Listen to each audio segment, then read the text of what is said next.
Okay, before we start this conference, we will begin with a prayer. To you, Elfrisaris Monita, please lead the prayer.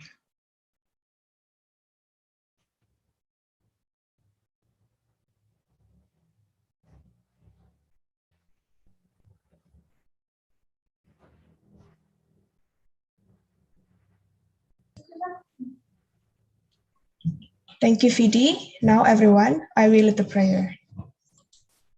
Thank God. Thank you for all the blessings you have bestowed upon us. We are truly grateful for them. Thank you for allowing us today to meet and share our knowledge and time with one another. Thank you. Now, I give it back to Fidi. All right. Good morning, everyone. I'm delighted to welcome you all to the 5th English Letters Undergraduate Conference. My name is Ganesha Daniela, and I'm from English Letters Department, Class of 19, Universitas Sanata Dharma. It is an honor and precious chance for me to be your Master of Ceremony in this wonderful event on September 18, 2021. This year's English Letter Conference is under the theme of English Language and Literature as Media of Communication During Pandemic. English Letters Undergraduate Conference is an annual conference held by English Letters Academic Club from Universitas Sanata Dharma, which gathers students to express their academic knowledge related to English language and literature. Thank you for coming, the Honorable Mr. Hirmawan Wijanarka, Mr. Tatang Iskarna, all lecturers who have come, Mr. Lutfi Argubi Purnomo, Ms. Katarina Brameswari, and all the participants from Universitas Sanata Dharma, Universitas Trunojoyo, UIN Raden Mas Said Surakarta, Nakhon Sawan Rajabat University Thailand, Universitas Gunadarma, Universitas Udayana, Universitas Bengkulu, dan Universitas Negeri Yogyakarta that I cannot mention one by one. First of all, let's say thanks to God who has been giving us guidance, happiness, health, and mercy so we can attend and participate in this event without any obstacles. So how are you all? I hope all of you are in a good mood, good condition, healthy, and don't forget to be happy. Sadly, this year's ELUC conference had to be held online due to COVID-19. But of course, that's not a barrier for us to learn and gain knowledge from this event. So before we move to the conference, I will read the rundown. First, the welcoming speech from ELUC's chair, Regina Dea Amanda. Second, a welcoming speech from the Dean of Faculty of Letters, Mr. Tatang Iskarna. Third, documentation for reading the rules of the webinar. Fifth, the first plenary session by our speaker, Mr. Lutfi Argubi Purnomo from UIN Raden Mas Said Surakarta. Sixth, the second plenary session by our speaker, Ms. Katarina Brameswari from Universitas Sanata Dharma. Next, question and answer session. And then 8, the award for the best paper nomination. Next, closing speech from the head of Faculty of Letters, Mr. Hirmawan Wijanarka. And the last is ending prayer. Without further ado, we will begin this event with a welcoming speech from the head of committee, Regina Dea. The screen is yours. All right, thank you, Vidi, for the time. Good morning, ladies and gentlemen. Assalamualaikum warahmatullahi wabarakatuh. Salam sejahtera bagi kita semua. Shalom, Om Swastiastu, Namo Buddhaya, dan salam kebajikan. First of all, I thank the universe for its grace that blesses us so that we all able to be here joining the ELUC webinar 2021. As the chair of the committee, I would like to thank Mr. Lutfi Argubi Purnomo and Mrs. Katarina Brameswari as the key speakers, Mr. Tatang as the Dean of the Faculty of Letters, Mrs. Anna as the Vice Dean of the Faculty of Letters, Mr. Hirmawan as the Head of the English Letters Department, Mr. Simon as the Vice Chair of English Letters Department, all of the lecturers that I love, and all participants that have submitted the papers. Thank you to each and every one of you for being here with us today. It was our honor to have you all here. After all the waiting and hard work, finally, we are able to hold an English Letters Undergraduate Conference 2021 with the theme of English language and literature as media of communication during pandemic. In this opportunity, I would like to give my gratitude to all of the ELUC committee that have already worked so hard for the success of English Letters Undergraduate Conference 2021. And of course, our companions, Mem Bre and Mem Almira, who always accompany the process of organizing the event. Although this year's event must be conducted online, but hopefully the participant will still able to enjoy and get knowledge from the plenary session that will be presented. That's all for me. I apologize if there is a mistake in my words that is displeasing to you.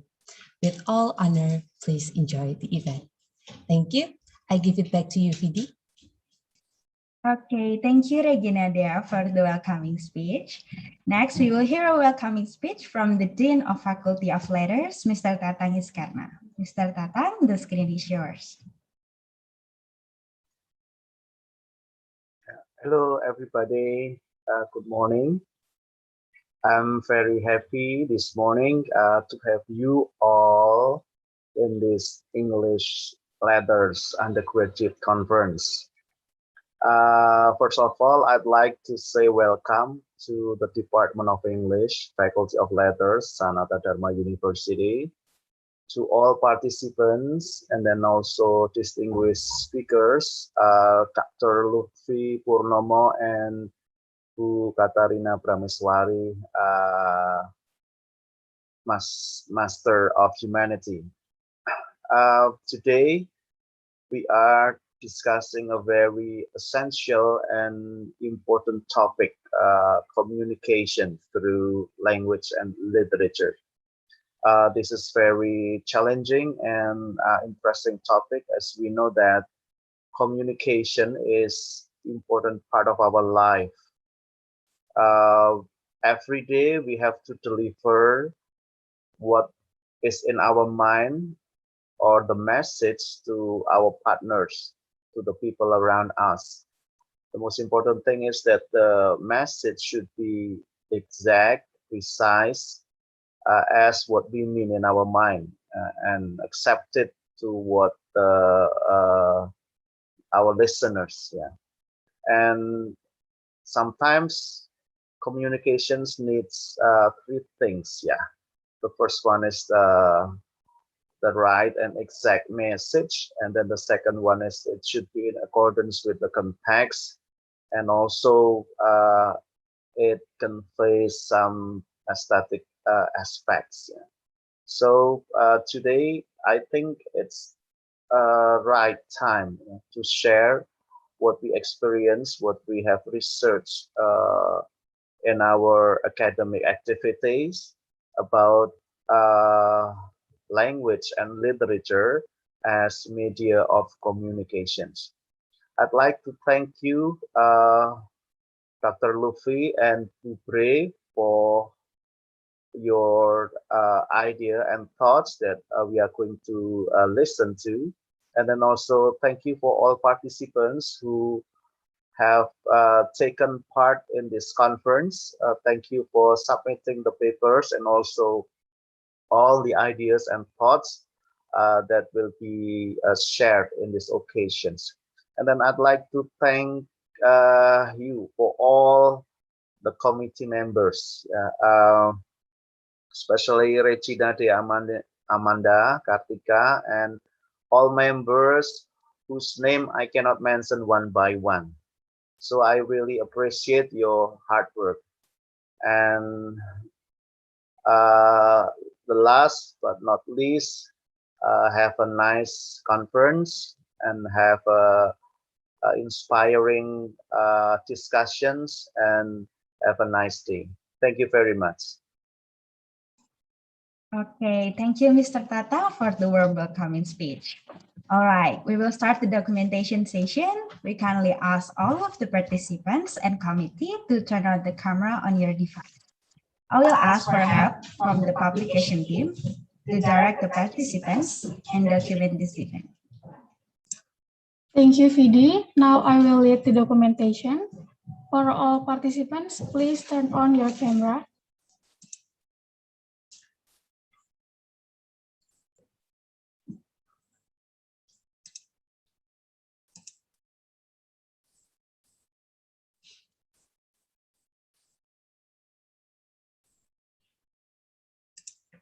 Okay, I'll start with slide 1. 1, 2, 3. Okay, slide 2. 1, 2, 3. Slide 3. And slide 4. Okay, thank you. Now I will give it back to Vidi. Okay, thank you. I will read out some of the rules that are conducted in this webinar right now. All participants are requested to maintain the etiquette and follow the rules. Right now, I have everyone on mute to avoid background noises that may distract you from listening to the webinar. First, please make sure that your microphone is off during the plenary session.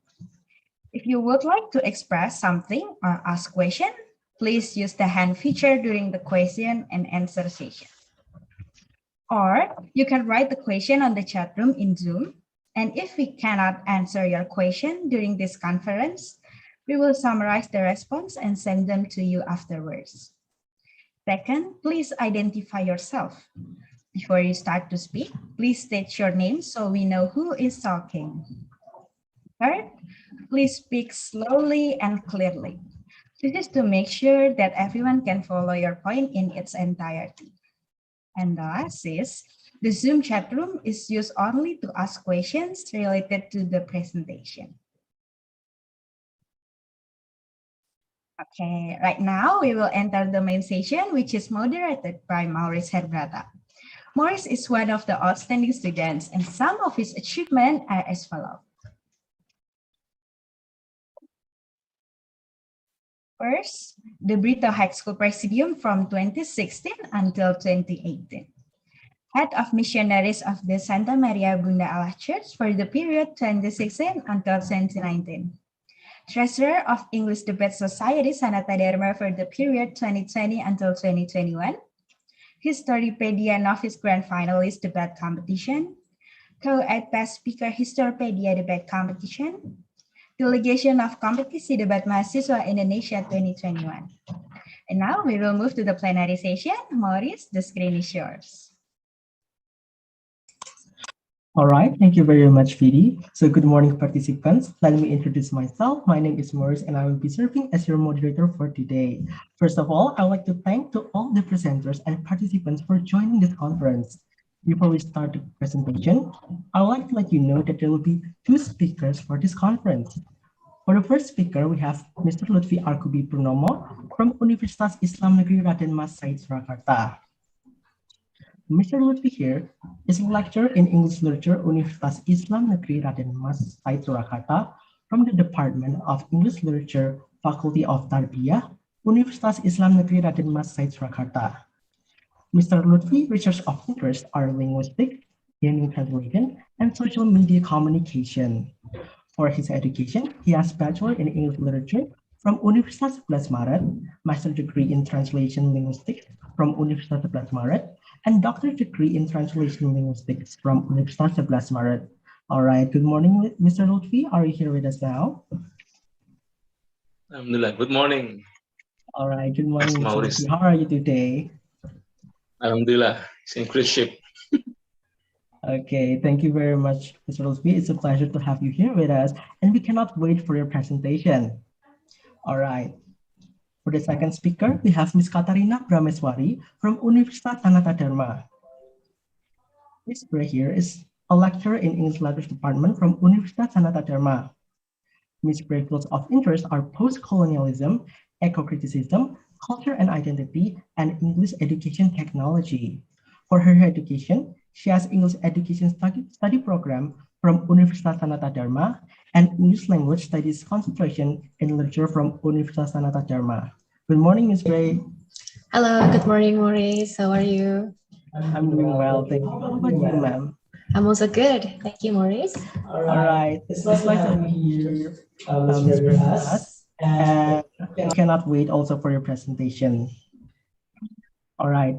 So, ladies and gentlemen, this webinar is divided into 2 sessions. The first session is a presentation from both speakers, and later we will have the question and answer session. And without further ado, I'd like to welcome the first presenter to deliver his presentation about Pika Pika can there possibly be a quasi-translation? Sounds interesting, right? All right, Mr. Lutfi, the screen is yours. Okay, thank you so much. Bismillahirrahmanirrahim. Assalamualaikum warahmatullahi wabarakatuh. Okay, let me share the screen first, before I start the discussion. Okay.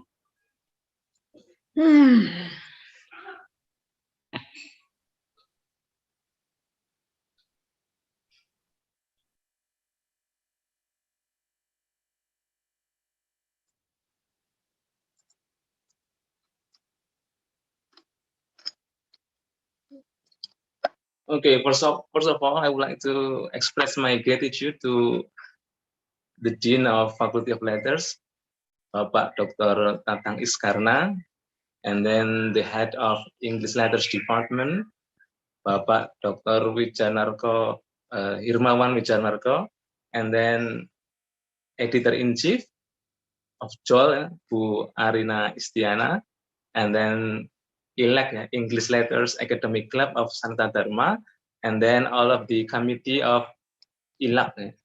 Thank you so much for having me here. It's just a somehow sharing from what I love, especially in animation, game, and comic, for educational purposes. And then I need to somehow extend my apology because the virtual background refuses to blend with the wall, so I somehow do not use the virtual background. And then there is a bit revision. I was not from Faculty of Tarbiyah. Previously I was from Faculty of Tarbiyah. Now I'm in Faculty of Adab and Bahasa. It's just a minor revision. Okay. Okay, let's start our discussion today. Pika Pika, can there possibly a quasi translation? What is it? We will discuss it later on. Somehow when we talk about translation, and then perhaps it can be your idea for your scripts, your thesis. Translation is not always dealing with translation quality assessment, is not always dealing with how message is transferred. It can be seen from different perspective, from what we call as a ludic perspective, playful or funny perspective. But still it has some importance in language and literature. Okay, let me introduce myself. I'm Lutfi. If you want to check my writings, you can check on Scopus, Web of Science, Google Scholar, or Sinta. Mostly I do video games. I'm a gamer, I'm a game designer, and I am a game scholar. So my life is full of games. So if you are interested in games, then you can always contact me. Perhaps we can write an article together in collaborative fashion. I love games, and I do hope that you love games also, though it has negative stereotype. Okay. I believe that everyone knows this handsome actor. Regarding with this quote, what is real about this quote is that it's fake. The quotation is fake. His name is Jeremy Irons. And then the quote says, "There is no iron. In the iron you use to iron shirts, which is ironically both ionic and anionic." We all know directly that the quote is fake. Because somehow it bursts laughter. Somehow it evokes laughter. It's funny, and then to some extent, it's impossible for Jeremy Irons to say such kind of thing. But if you check somehow, the biography of Jeremy Irons, you will find that there is a funny thing about Jeremy Irons in the perspectives of faith. Jeremy Irons has ever starred a movie adapted from a novel by Alexander Dumas, and The Man in the Iron Mask. So his name is Jeremy Irons, and then he plays in The Man in the Iron Mask. So the Irons playing iron. This is the thing that I want to highlight. That somehow this quote is fake. But somehow it's funny. we will discuss translation in these two perspectives, yeah, fake and funny. This one. Everyone knows Pikachu. Yeah, Pikachu, if I'm not mistaken, yeah, comes from the word pika, which means glittering, yeah, or shining in Japanese.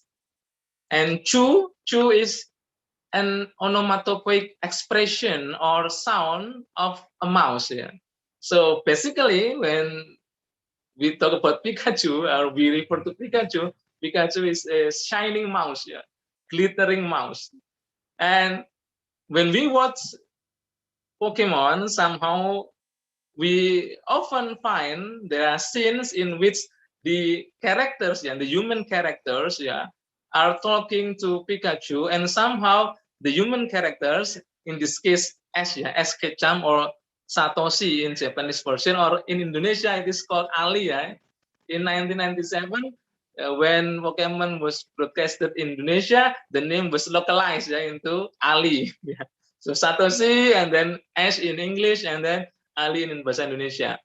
And when we watch Pikachu and Ash, yeah, it seems that they are talking to each other, and it seems that Ash is trying to translate or interpret, yeah, what Pikachu says, yeah, what Pikachu is trying to say to the audiences. So there is a big question here: is Ash an interpreter?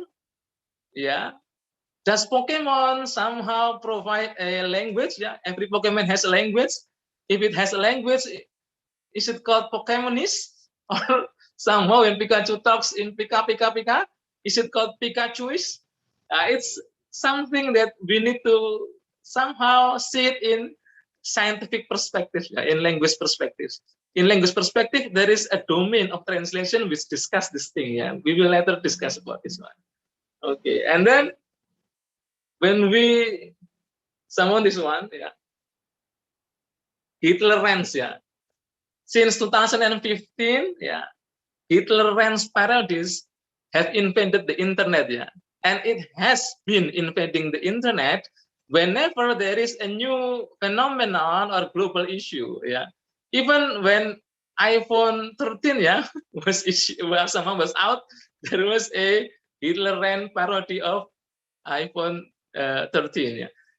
Somehow I will play you the video. Hopefully the connection is, yeah, good, so it will run well. Yeah.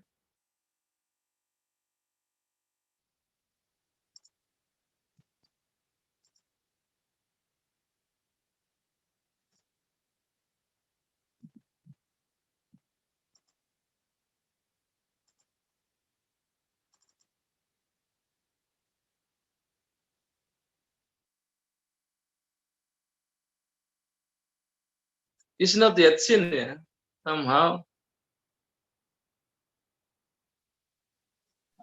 No, not yet, sir. Okay, wait.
Okay, I think.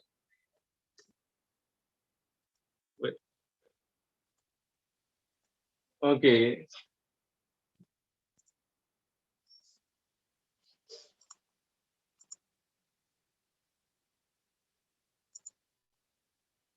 Yeah, as you can see from the footage, yeah, we directly know that the subtitle, yeah, is not a translation of what Hitler says, yeah.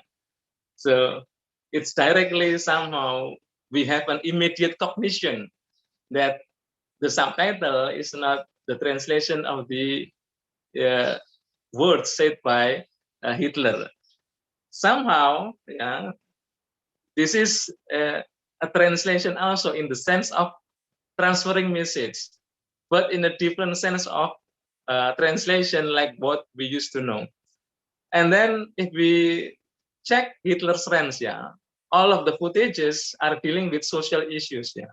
So this is interesting. You deliver a fake translation for social purposes, which somehow, yeah, the social purposes, the social aims, the social objectives, yeah, are delivered in hilarious manners, yeah, in a ludic way, if we call it in a scientific perspective, yeah.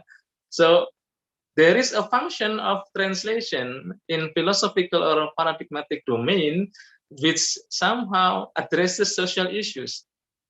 If you somehow check on the internet, Indonesians especially love doing this kind of thing, yeah, especially with Korean drama like Crash Landing on You and then Itaewon Class. Yeah. If I'm mistaken, I'm not a fan of Korean drama, but somehow I somehow enjoy the quick translation. Yeah, they deliver messages, yeah, about coronavirus, yeah, about how to be staying at home, yeah, while keeping the sanity, and with somehow supporting the footage of certain parts of the film in Korean drama, and then put a subtitle which is not a translation, yeah, but it has the sense of translation.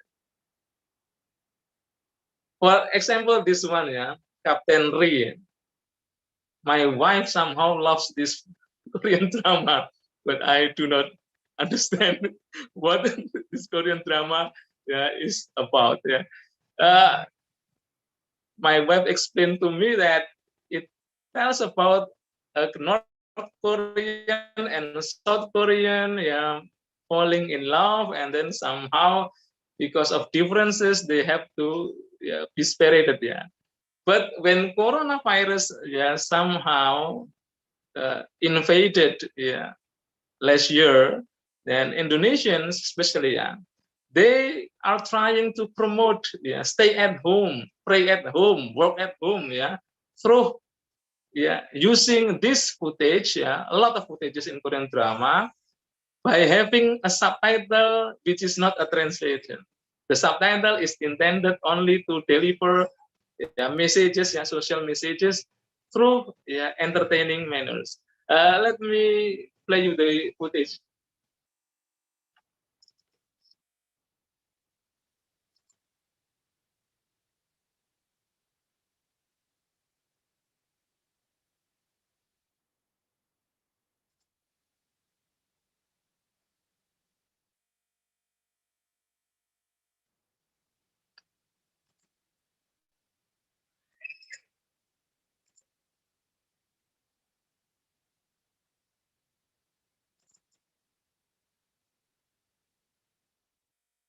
Wait.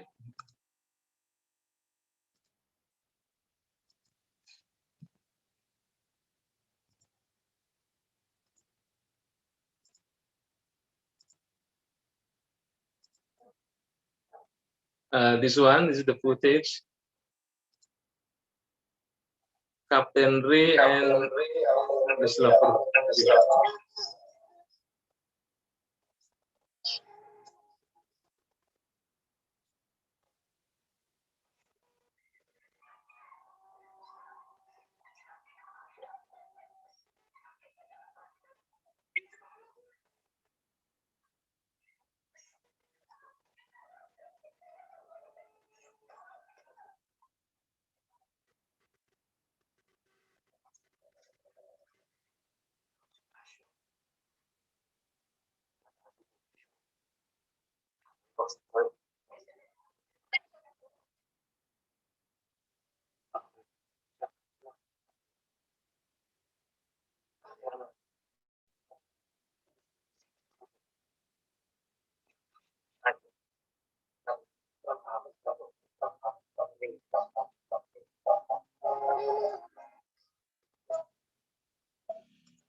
For those who do not understand Japanese, yeah, the point of this footage, yeah, this ludic footage is that, yeah, Captain Ray's lover, yeah, is being somehow in boredom, yeah, because he has to stay at home, and then she wants to get some Wi-Fi, yeah, and then she hates staying at home, and then Captain Ray is telling her, yeah, to stay at home. If you do not stay at home, then Burisma, yeah, the governor of East Java at that time, will be angry at you. And this is a translation in question mark, yeah, but it is translation also in the sense of communicating ideas. Yeah. This kind of translation, yeah, is mushrooming, yeah, in the internet. If you check or browse in Google, yeah, you will find a lot of footages, yeah, subtitled for social purposes, even for satires, yeah. This is becoming a phenomenon which you can capture for your future research, especially in scriptsy, because there is a scientific umbrella and domain to discuss this kind of thing. And then this kind of thing actually is not something new, yeah. It has been somehow having a root, yeah, since 1989, or yeah, even before 1980s. Yeah. The translation is fake, yeah, it's fake, yeah, fake, but somehow it has some social and cultural contributions. The problem with fake is somehow fake is negatively perceived, yeah, but somehow when we use fake appropriately, somehow it can deliver the messages, yeah, in a funny and hilarious way, which somehow to some extent will touch the heart and mind of the people better than we deliver social messages in non-hilarious fashion. The umbrella, yeah, the scientific umbrella of that fake translation is pseudo translation. Pseudo translation, yeah.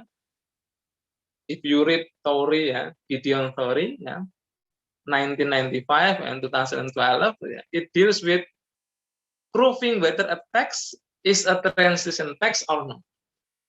Like as the name implies, yeah, pseudo, it means that there is a doubt, yeah, there is a doubt whether it is a translation or not, and you need to somehow prove whether it is a translation or not by doing several steps of investigations.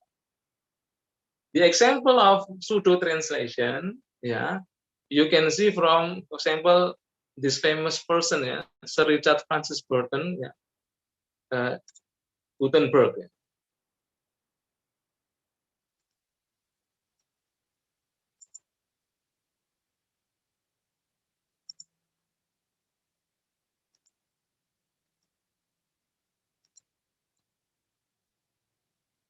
If you check on Gutenberg, you will find a poem, yeah, or what is it? What we call it in literature perspective. In Arabic perspectives, it might be called qasidah because it has somehow pattern rhymes and rhythm. At first, yeah, somehow it looks like a translation because in the beginning, yeah, the author is using a pseudonym FB without being known who FB is. And then at the start of the passage, FB says that the translator has ventured to entitle blah blah blah blah, which somehow is trying to ensure that it is a translation, that this work has been translated by Francis Burton from source text, Arabic source text, which is unknown.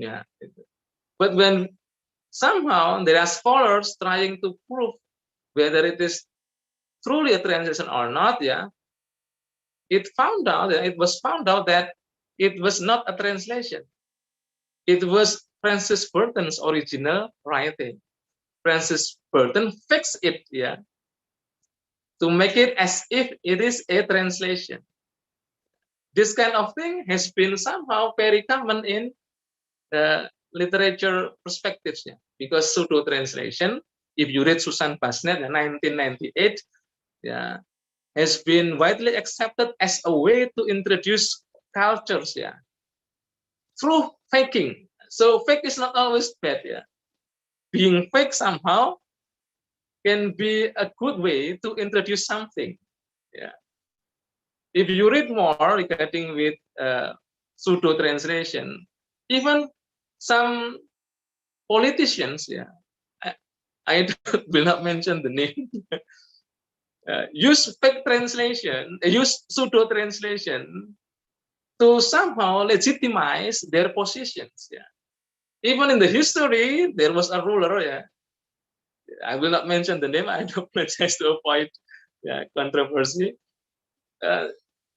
In order to legitimize the positions, as a ruler, that person was somehow pseudo translating, making a translation which is not a translation of something through religious means, through political means. So pseudo translation actually has been widely accepted and widely studied since, even if we trace back from we can say it in hundreds of years ago. But the term itself is new in regard to Gideon Tori. And now the development of pseudo translation, which I will present to you, that the example of Hitler's Rents and then the example from Crash Landing on You is an example which pseudo translation cannot explain. Why? Because we immediately understand it is not a translation. And then we somehow learn that there is a social message in a hilarious way. It's different from pseudo translation. Pseudo translation, we cannot immediately recognize whether it is translation or not, because we need to have a investigation, chrono-historical investigations. But in the case of Hitler's Friends, we immediately recognize it is not a translation. It is used, the word translation is used as a means to transfer communications of social messages. In this case, in our era, it is used for promoting stay at home in somehow preventing ourselves from being infected by coronavirus.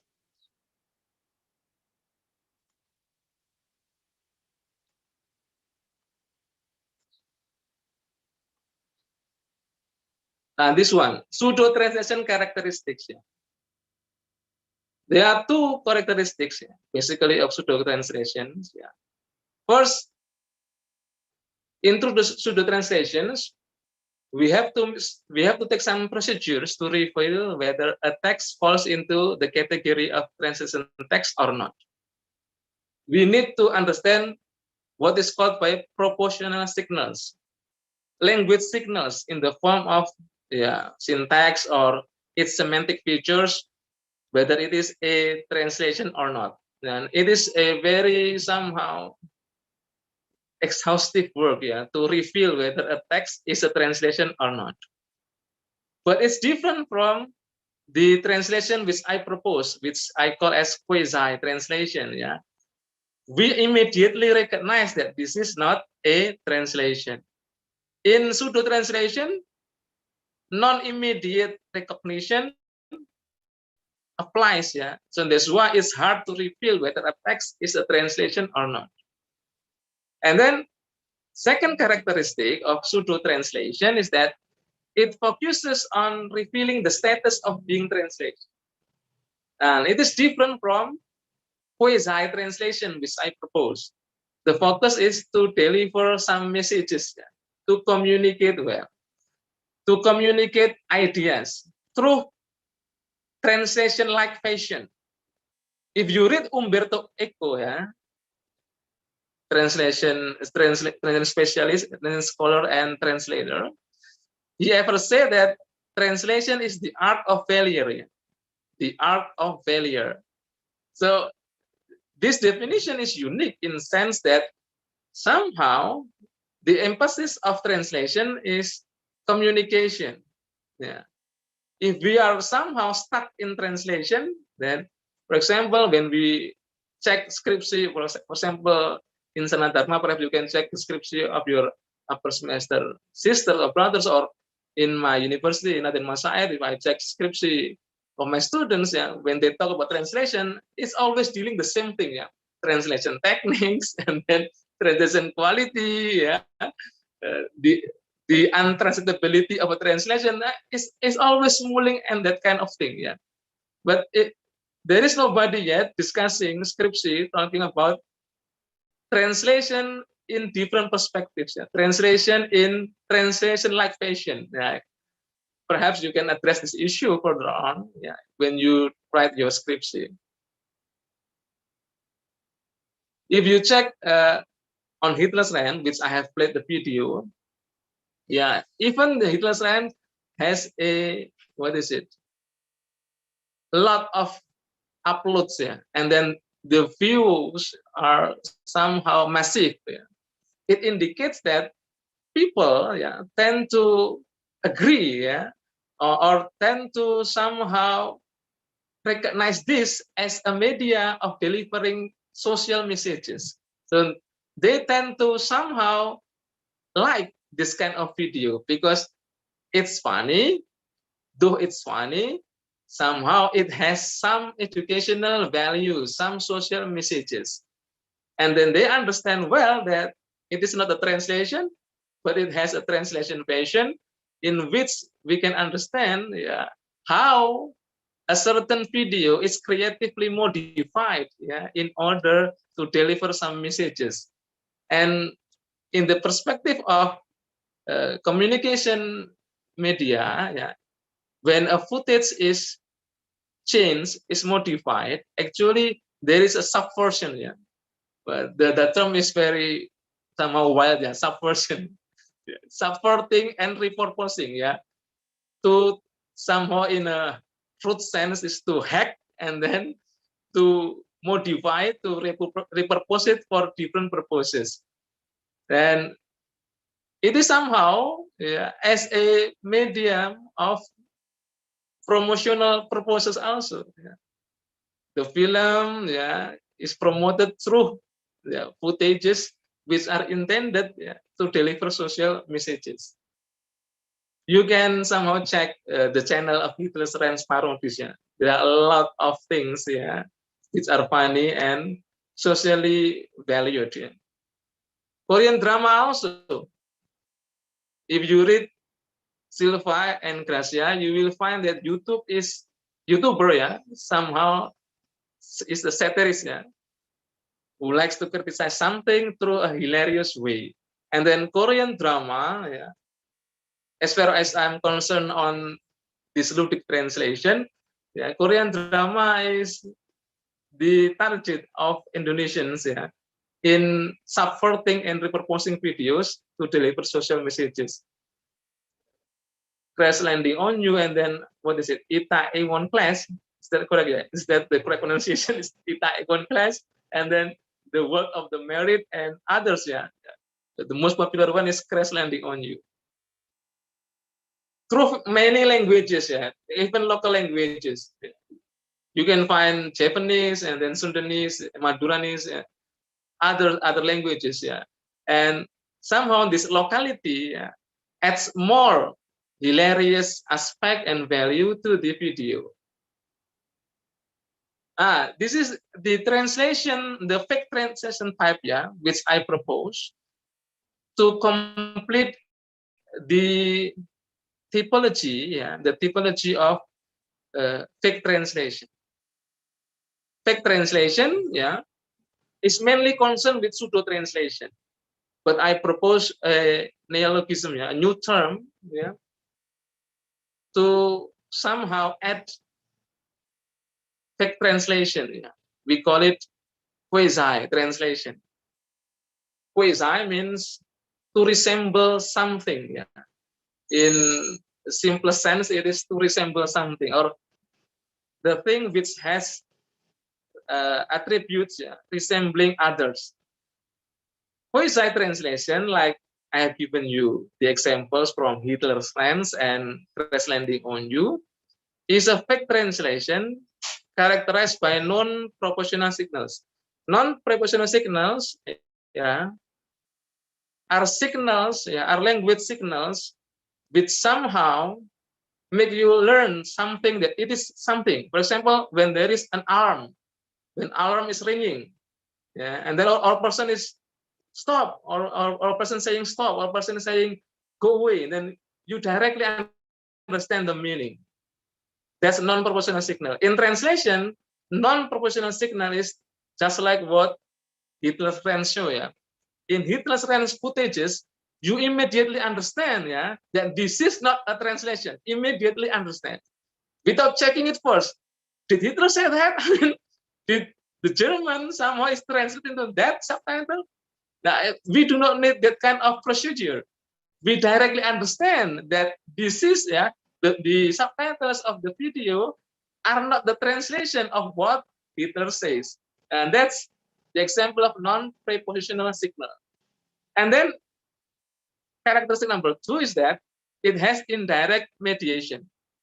Indirect mediation, it means that the quasi translation, as shown from Crash Landing on You and Hitler's Friends, are intended to create a communications. In the examples I give to you, the communication is about how to stay at home, how to quarantine yourself, how to somehow prevent yourself from being infected by the coronavirus. And this is indirect communication. And it is in the domain of meta communication. It's called meta because somehow it is not a real communication, but it gives impacts to the viewers. And then it has mimetic, mimetic and diegetic. It's meme, not that Aristotle's terms, not Aristotle's terms. It's mimetic and diegetic from the word meme. What mimetic and diegetic purposes are trying to say? Let me explain it here. Okay. Mimetic purposes, the word meme, if you read the history of the word meme, is first introduced by Richard Dawkins, in his book The Selfish Gene, 1989, or 1990. And there is a new version of his book in 2017. And the word meme refers to something viral. At the first use, it refers to biological aspects, which is somehow inherited by humans, DNA, and then anything related to DNA. Meme. In internet perspective, Castanodias use the word meme to refer to a carrier of social context, which occurs by chance, addition, and parody. So the purposes of quasi translation, the first is mimetic purposes, as a social carrier, as a carrier of social messages to the viewers about certain issue in parodic way. If something is delivered through parodic way or funny or ludic way, somehow it is assumed, it is expected that the messages could land perfectly into the hearts of the viewers. That's why memes are somehow mushrooming in the internet, and then somehow we laugh at what the memes say, and then we can somehow understand, oh yeah, the memes says this kind of thing, then okay, it is right, and we say that it's right because the media delivering the message is funny. And then when it comes to memes, somehow, because memes are remodifiable, they can be modified, they can be somehow altered at any time, at any somehow means, at any format. Virality, the virality of memes becomes the essence of delivering social messages. And this happens also in quasi translation, because the base of quasi translation is footage. Most of them is footage, though comics is also somehow applicable or other media, but most of the used media to deliver quasi translation is through film footages, and they can modify most footages at any time, by using any platforms, by using any apps. So that's why one video can be supported, repurposed, modified, altered, and then disseminated, distributed through various means. So that's why virality becomes a new way to somehow communicate social messages. And quasi translation is one of the means to deliver to social messages. For example, and this is what I call as subversion and repurposing for parody and in social context. The scene was taken from Itaewon Class. The scene shows how two lovers meet and then want to say goodbye, but somehow the scene, which should be somehow sad, grievous, it was transformed into a hilarious scene through the use of subtitles.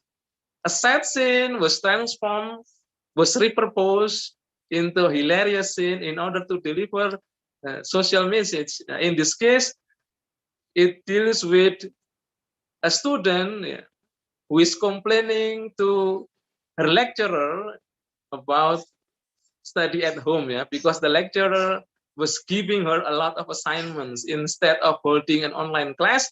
The lecturer was giving a lot of assignments. This theme of study at home was used to repurpose the sad scene. So that's why, though we see tears dropping from the actor, we are not feeling sad. We are feeling happy or funny, or it seems, oh, it's hilarious, and it invites laughter. We are burst into laughter after watching this sad scene. And this is what it means by subversion. Subversion, subverting media somehow can support also our feeling. When we modify a media, then the content is modified, somehow our feeling is being modified also. We should be sad, but somehow after watching this scene, which is hilarious, then we feel so happy, we feel somehow it's relieving, and then we are burst into laughter. This is why it's called subversion. And then diegetic purposes. Diegetic, if we read Halliwell, dealing with how narrative communicates key information through temporal means. In a simple sense, when we talk about diegetic purposes, it deals with how quasi translation acts as a narrative device, to somehow connect the stories. So when somebody is supporting and repurposing a footage to deliver quasi translation, some of them are still paying attention on the purposes of diegesis, to connect the narratives. For example, from Hitler's Ranch, Hitler mentioned a lot about Steiner. Steiner is a real person, so it's not a made-up name. Yeah, it's a real person. His real name was Felix, if I'm not mistaken. Yeah, Felix Steiner, Felix Julius Steiner, if I'm not mistaken. This one, and this person in the history was stationed to defend Berlin, yeah, from being invaded by the Allies. Somehow, Steiner, yeah, because in real life, his duty is to defend Berlin from being attacked, and the sense of defense narrative, yeah, he needs to defend the city.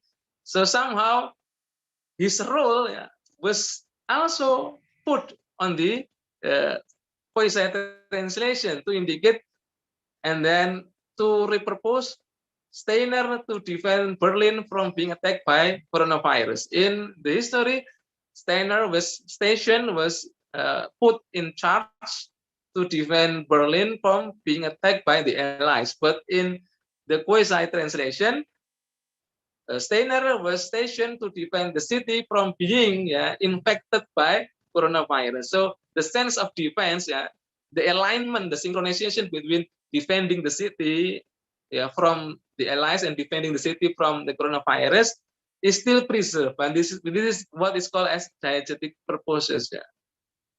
So actually, it's an indicator that the subtitle, is creative. Yeah, the quasi translator is creative because somehow he knows histories. Yeah. This is a critical questions for you if you want to dive deeper into quasi translation or fake translation. How immediate the recognition should be? Like I said before, we immediately recognize that what Hitler says, what is being subtitled is not what Hitler says. But does it apply to all people? This is the question that you can somehow answer through your scriptsy. Not all people perhaps watch Hitler's rants, but somehow we who are accustomed to the internet, we understand Hitler's rant. So we immediately understand that the subtitle is not a translation. So what about the other people who do not somehow get used or get accustomed to the internet? Will they immediately recognize the subtitle as not being a translation? This is the thing that you can answer in your scriptsy. And number two, does it only appear on subtitling? Actually, there are a lot of media which can be used as a platform for quasi translation. You can somehow browse the internet, and then perhaps you might come up with an idea, in your scriptsy, talking about quasi translation from comics perspective, for example, or from other media like games, If you can find those kind of quasi translations in different medias, it will be something novel, something fresh that you can describe in your scripture or thesis. And number three, if it is not a translation, why bother studying it for translation studies or research? Okay, so this is a critical question that somehow, can open your mind that when it comes to translation, it's not always dealing with translating one language to the other or checking the quality or checking the strategies or blah, blah, blah, blah. But the philosophy, the paradigm of transferring messages, is the soul and the heart of translation. If fake translation is not studied or is not considered as a translation studies, then it means Gideon Tori, Susan Basnet, and other experts in translations are saying something wrong because they propose pseudo translation, and it is widely accepted that what I did was just to follow their paths, their footprints, to somehow promote that there is another domain of translation which is fun, which is not stern. Somehow you can do this research while you are laughing or while you're somehow having some fun with the objects of research. Then quasi translation under the domain of fake translation can be one of the options. Yeah, I myself, whenever I do research, yeah, I do what I like. I like game and I do game research. Though others say that, well, what is the benefit of analyzing games? What is the impact of analyzing games? Yeah. What is the direct impact to the society after analyzing games? Those questions are always appearing, but to some extent, the word impact itself is debatable. We cannot check the impacts per individual. We cannot check the impacts per reader. Yeah. So do what you love and love what you do. Yeah. In research. For example, this one. This is a unique case which you can somehow address in your research. Yeah. Previously, I said S is also perhaps an interpreter of Pikachu, but there is a Pokemon, yeah, Pokemon called Meowth, yeah, which translates what Pikachu says to the audiences. Because he said, Meowth said he can smell a Pokemon. Where are we stopping here for? Pikachu. He said he can smell a Pokemon. The Meowth here is translating what Pikachu says to the audiences, to the viewers.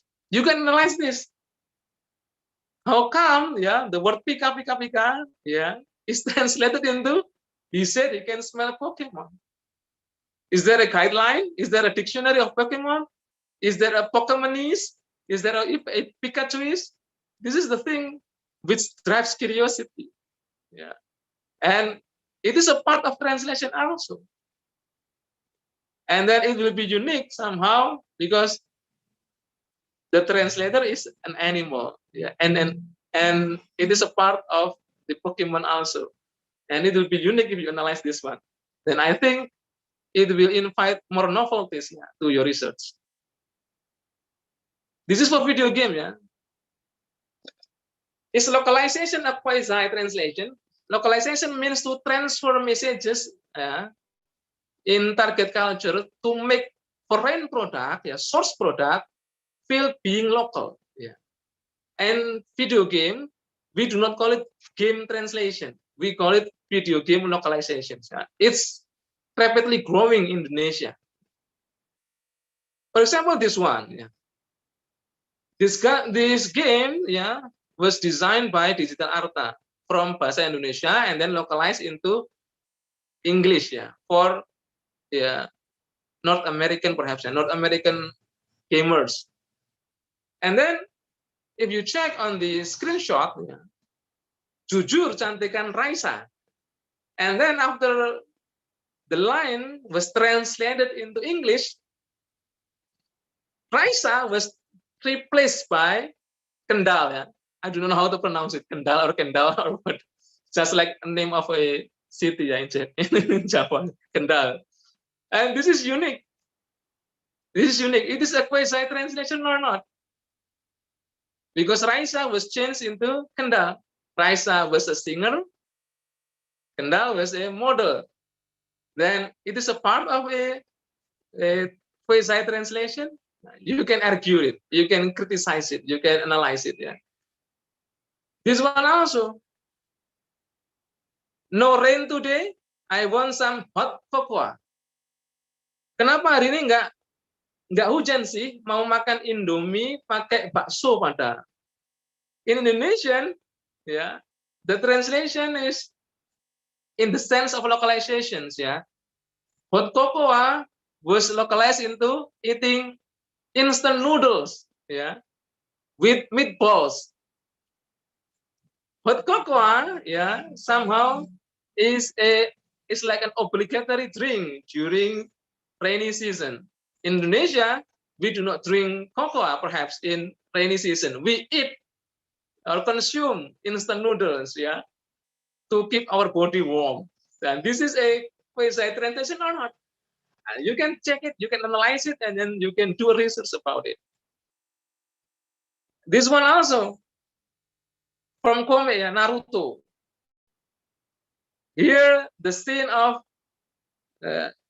Itachi. Yeah, Itachi was raised from the dead and then somehow he met his younger brother Sasuke, and then the dialogue was subverted and repurposed. Yeah, here Itachi was raised from the dead, and then Itachi asked Sasuke to join his band, yeah, Alaisuki. Yeah, from Akatsuki transformed into Alaisuki. Yeah, this is hilarious, and this is a satire, perhaps, yeah, about how handsome guys, yeah, somehow, yeah, contribute or deliver songs in boy band context, and people love them, yeah, so much. They love them because of, yeah, their being handsome or their vocals. Yeah, this is a satire, and this kind of thing you can do research on, and then somehow it will open a gate of novelty in translation. So we are not stuck, yeah, in translation in the old-fashioned or no, in the conventional or conservative perspective. Yeah, when we do research, then somehow if we are forced to do research that we do not want, then it ends up in, yeah, being something which you want to leave behind. But if you do a research that you truly love, then somehow you will do it zealously, you will do it, yeah, perfectly, and then you are putting all of your efforts, yeah, in perfecting the research. Yeah. And there are a lot of new media, new issues, and new phenomenon which millennials like you can address by using scientific theories. It will be something great if you can do it. So what I somehow dream is that the study of literature, linguistics, and translation will not be the same, yeah, totally as the previous generations. Yeah, in my era, the translation research always, yeah, like that. Yeah, strategies, techniques, and others. Literature is always like that. Yeah, even they do not address video game as a literary product. Now we can somehow change that kind of mindset and doing something fresh. Yeah. Thank you. I think that's all I can present today. I hope that it will somehow give some inspirations, and if you have some questions and comments, then I will gladly respond to it. Thank you, Maurice. All right. Thank you very much, Mr. Lutfi, for the interesting presentation, right? So it is very interesting, to learn that comedy topic also can serve as an educational purpose, like just what Mr. Lutfi has done. And from the presentation, we learned that there's another form of fake translation, which is called quasi-translation that has been said by Mr. Lutfi. And in a way, quasi-translation is also different from pseudo-translation, right? It is characterized by non-propositional signal, which one can immediately and recognize that the translation is fake, which is not the translated text. And also indirect mediation in meta communication, which has narrative function to connect the characters and the viewers in narrative flow create a such communication. And also we can see that in quasi-translation, it has two purposes, which is the first mimetic purpose, which is to generate laughter. We see that this kind of purpose is to carry social context and to add parody into it, which can make people laugh. That's why when we read or watch meme, we laugh, right? And also the second purpose is didactic purpose is to keep the flow of the narrative. We see that this is such an interesting topic because as what Mr. Lutfi has said, this has become somehow a trend that kind of quasi-translation is mushrooming everywhere. We can see this in Instagram, we can see this in YouTube, right? And we are also interested in it. We also see that through this quasi-translation, it serves as to promote and to deliver social messages, which is why when we read and watch this quasi-translation, we feel like this is something that we can relate to and somehow also hilarious at the same time. So everyone, the next time you watch or read your your favorite meme. When you encounter your favorite meme, you can check whether or not that the meme uses quasi-translation or not, right? Because this is becoming a thing, so like everyone should do it, right? Okay, thank you very much, Mr. Lutfi. And now we're moving to the second speaker. All right. For the second speaker, we have Ms. Katarina Prameswari. So the next presentation will be given by Ms. Bray. And without further ado, I would like to welcome the second speaker to deliver the presentation about social media literature works as media of communication during COVID-19 pandemic. This is something that is relatable because the situation is relatable right now in our situation. All right, well, Ms. Bray, the screen is yours. Okay, thank you so much, Maurice, for the opportunity. Good morning, ladies and gentlemen. How are you today? I hope that you are in a good condition during this difficult time. Maybe before that, I would like to share my screen first. To share my PowerPoint.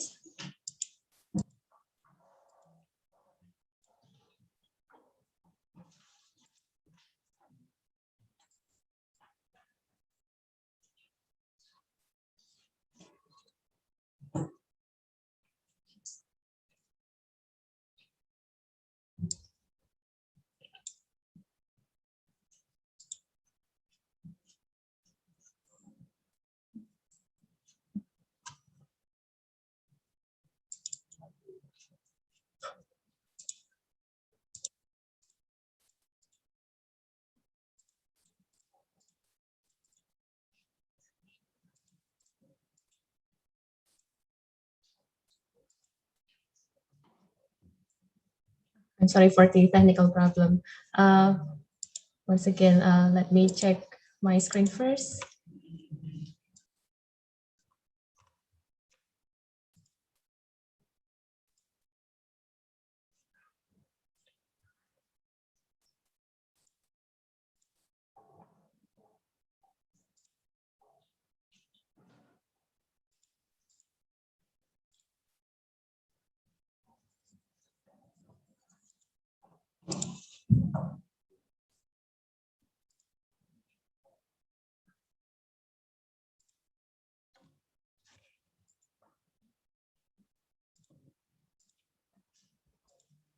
Okay, what about now? Can you see my screen? Yes, we can see Yes. now. Great, it's clear, thank you. Oh, it should be the first screen. Oh, wait a minute. I think it's still loading. Yeah, okay. While waiting for my screen to load, I would like to tell you guys that in this opportunity, I'm going to share the result of my research. The title is Social Media Literature Works as Media of Communication During the COVID-19 Pandemic. And let me introduce myself. My name is Katarina Prameswari, and I am from English Letters Department, Universitas Sanata Dharma. Before I tell you what I got from this research, I want you to join me in this small survey. And please use your mobile phone or your laptop in joining this survey. You can go to menti.com and answer the questions that I have provided. And please use this following code. It's 3102-5214.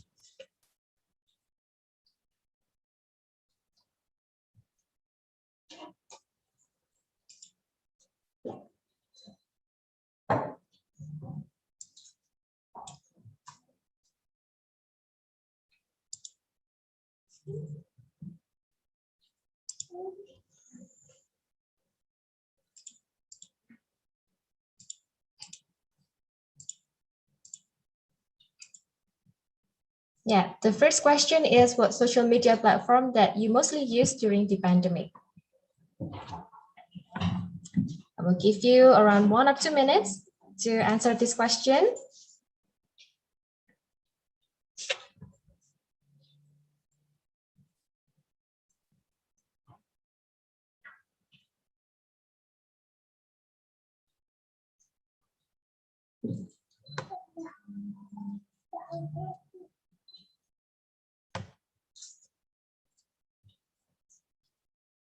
Okay, so far Instagram has 13 participants, or mostly all of you here choose Instagram as the most social media platform that you use during the pandemic, and then followed by Twitter and Facebook.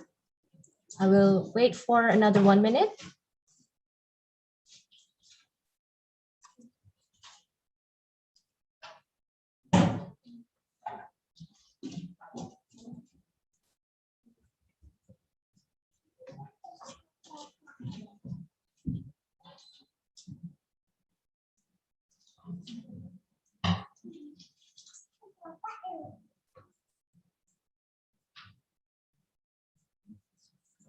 Okay, Instagram is still in the first place, and then followed by Twitter, Facebook, and Pinterest.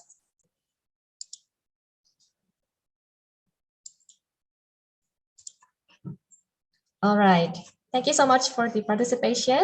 And then we will go to the second question. Please answer the second question. Wait a minute.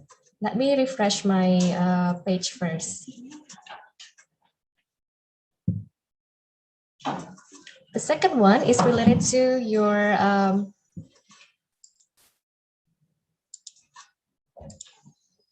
feelings or the expressions that you mostly have during the pandemic. And for the second question, I have provided some answers or some feelings that you may choose. You can choose more than one answer. If you think that you feel more than one expression or feelings during the pandemic, you can choose more than one.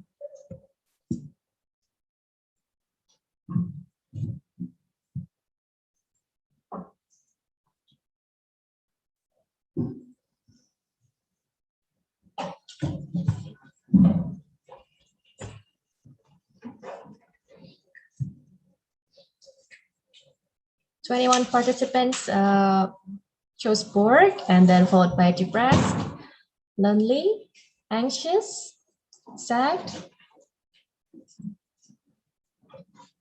Okay, let's wait for another 1 minute.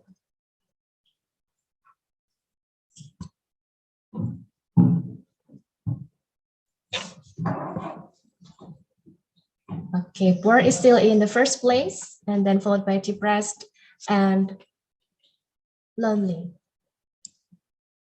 All right. While waiting for the others to answer, I would like to tell you the reason why I conduct this research or this survey, this small survey on Mentimeter, is that because the object of the research were taken from the Instagram and also Twitter. So in the previous question, most of you answered Instagram and Twitter as the social media platforms that you mostly used. And for the second question, related to the feelings or the expressions that you may feel during the pandemic. And it is related to what the main characters also feel in the short stories that I will present to you. Okay, thank you very much for joining this survey. I will go back to my PowerPoint presentation.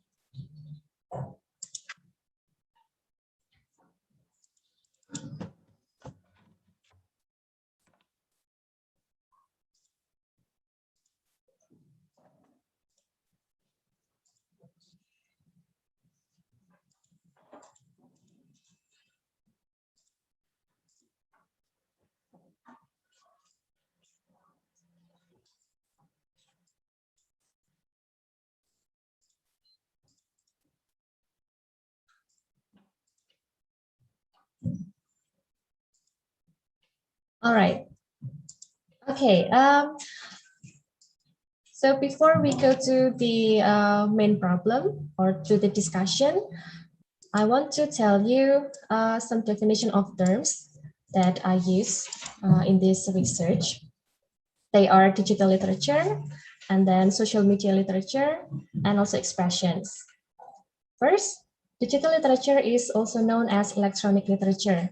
It is defined as text that have been digitally created or digital born, and while printed literature that has simply been digitized is not considered as digital literature. The second one is social media literature. It is defined as texts that have been created or born in social media platforms, such as Facebook, Instagram, or Twitter. The next one is expression. It is the feeling that is illustrated by the writers in their social media literature works, and it can be the reflection of their feelings and experiences.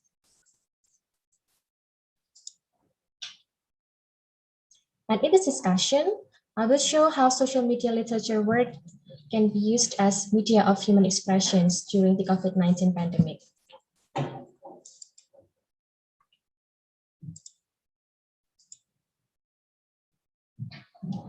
All right, this presentation is divided into main parts. First, introduction, and then methodology, findings, and conclusion. All right, in the first section of this discussion, or in the introduction, I will unveil the reasons why I conducted this research, and then the goals, the benefits, and the significance of the study. In the past years, the digital revolution has changed our society and the way we communicate since the rise of electronic media. And the outbreak of the COVID-19 has caused tremendous changes in the way we communicate and also decreased the quality of our communication. The current pandemic situation has forced society to move towards digital platforms in conducting communication, expression, and then spreading information. As medium of communication, literature has helped young people to share their feelings and spread their ideas which were disturbed during the pandemic. Here, Beauvoir and Fleming argue that literature also gives us the opportunities to communicate and offers alternative modes of communication. In this context, the authors and the readers are communicating through literary works. Rao and Laxmi also add that literature gives a detailed review of human experiences, desire, and emotion. The authors, by using their language, tone, and writing style and technique, try to voice their emotions and feelings and to deliver messages in their works. So, by reading the narratives, we can also dive inside the writer's mind, life experiences, or even their world. And in the literature field, the situation may bring a potential opportunity for digital literature form that is made especially for online contexts. As a result, the possibility of the usage in digital literature is also wide open. Consequently, it is necessary to create new ways of understanding and using digital literature during the pandemic situation and in the future time.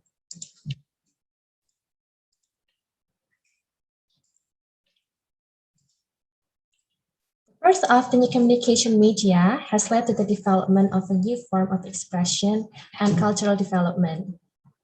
Digital literature of social media is like the Garden of Eden for the digital natives because they were born and raised by the internet so that they can easily access numerous digital literature texts from their smartphones, tablets, and laptops.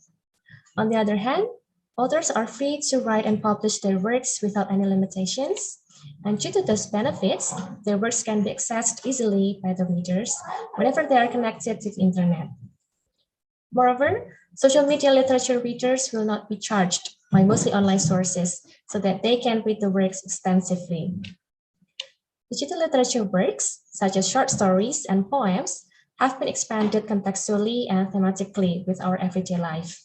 They produce works that can be found in our everyday life. And they also produce works that can be found in various forms, like digital games, like this one, and then email novels and flash poems. In addition, many electronic literature works were also created on social media platforms, like what I have said before, in Facebook, Twitter, and Instagram.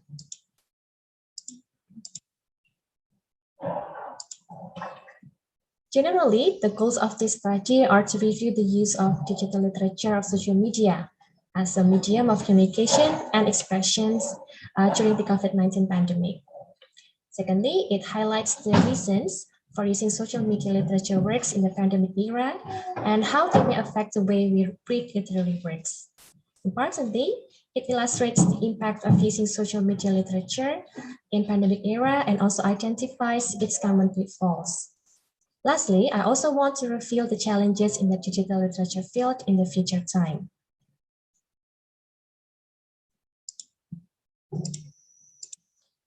Okay, let's move to the significance of social media literature. Practically, the study is conducted to give new insights and contribution to literature field, and then to broaden the students' perspectives and enrich their knowledge. Number 3 is to introduce social media literature as one of the literature's alternative genres. Number 4, to raise the readers' awareness on the issues related to the COVID-19 pandemic. And the last one, to build the reader's compassion and to feel the sufferings of the others.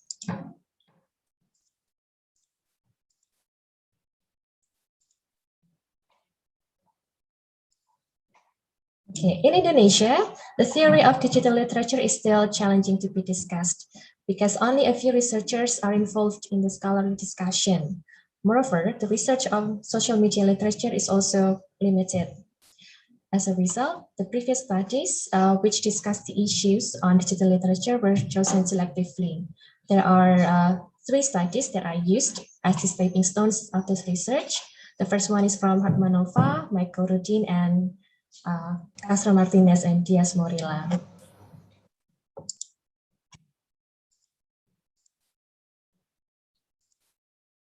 Apart from the previous discussions, none of them problematize and analyze social media literature works, both from Instagram or Twitter. Besides, neither researchers specifically illustrate the stories nor the issues which happened during the COVID-19 pandemic. So this investigation tried to fulfill the niche that is still possible to be explored in the digital literature field. And the previous studies are employed in trigger the discussion and to perceive the goals of this research.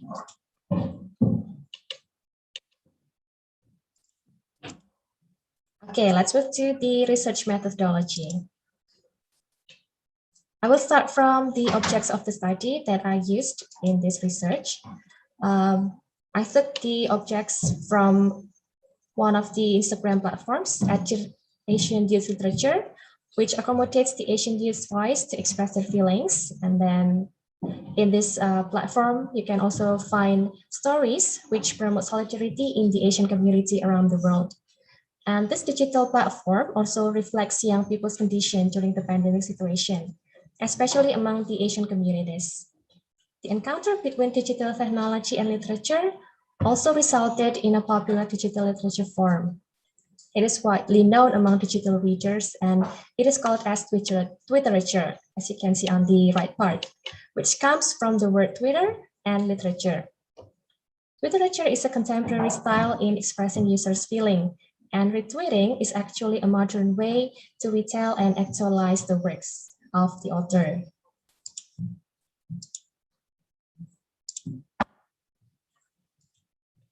In the study, I mainly employed library research and use documentation, and the primary sources used are here on New Year's resolution, clay, white letter converse, emotional invalidation, and also selected literature taken from NEHS Express. And then the theory that I used here is digital literature theory and psychological criticism that is used to unveil the character's emotions, feelings, thoughts, and also illuminate the writer's life experience, agendas, which are presented in the selected social media works.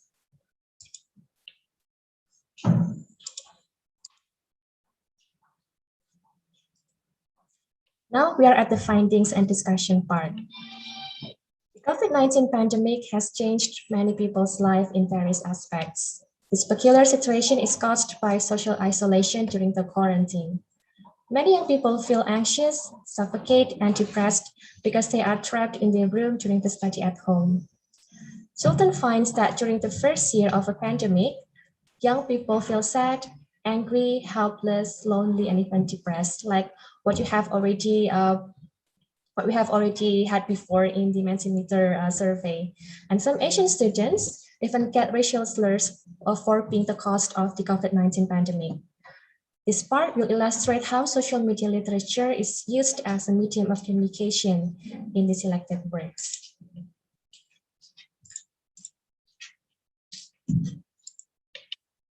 In the At Dear Asian Youth literature, some short stories also illustrate the same issue. And the social media platform also has accommodated young people to share their feelings and conditions during the pandemic. Moreover, as digital natives, social media platforms must be an effective and familiar medium to share stories and experiences. During this difficult time, I argue that young people need to find platforms that can help them to communicate their personal experiences, promote solidarity, and strengthen each other. Instagram and Twitter may accommodate the needs of the users, especially young people. So I argue that those applications are interactive, flexible, easy to use, and play a key role in the digital natives' lives. Social media lets the users to be both creators and readers in more flexible and interactive ways compared to other media. Additionally, the interaction and communication between authors and readers may also bring a certain impact on the writing process. As we can see in the comment section on a post, you can see that the writer and the readers may directly communicate about their thoughts, their feelings, even their opinions toward the literary works in the comment section. So this may create new and different reading experiences, even the readers will read the same works. And from this Instagram account at Dear Asian Youth Literature, Instagram users will also find photos that display the literary works, and they may read the full version of the link, the full version of the story or the poem in the link in the bio. And in that account, users will find short stories about young people's journey and life experience.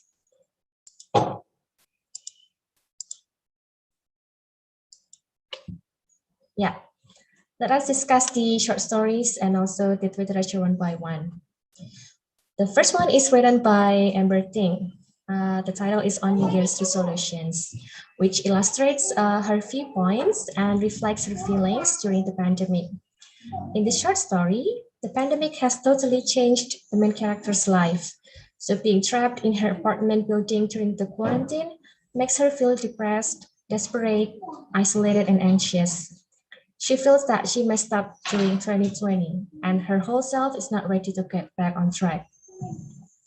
And as we can see on screen, quarantine was and still is an awfully isolating experience that exacerbated many people's mental health issues. It is okay if you need to use up a considerable portion of 2021 to recover from 2020. From this quotation, it is in line with Freud in the interpretation of dreams. The short story is equivalent to a daydream.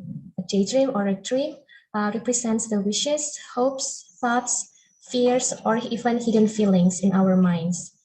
The quotation above reflects the character conscious mind and explains her behavior towards the pandemic.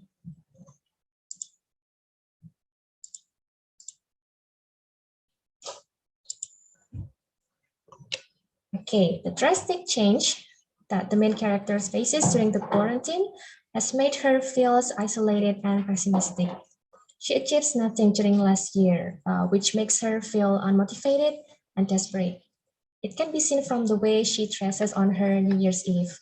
Instead of wearing her evening dress, she puts on an oversized sweatshirt and parka with her eyes tied up. And she has not texted any friends or family or attends a viewing party. But she chooses to stand on her tiny apartment balcony and watch the fireworks. This art proves that the character's id has not been fulfilled yet. Thus, her superego represses her id, which resulted in the acceptance of the unconscious.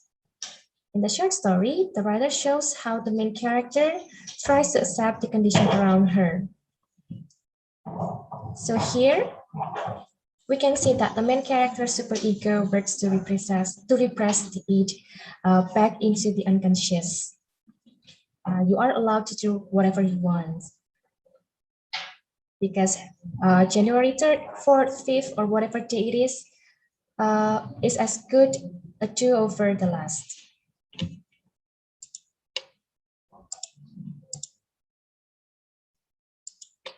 The next story is Clay, and written by Justin Torres.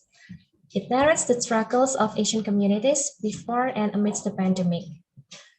Though the waves of Asian racism already existed before the pandemic, the Asian American community experiences more racist incidents and anti-Asian hate crimes.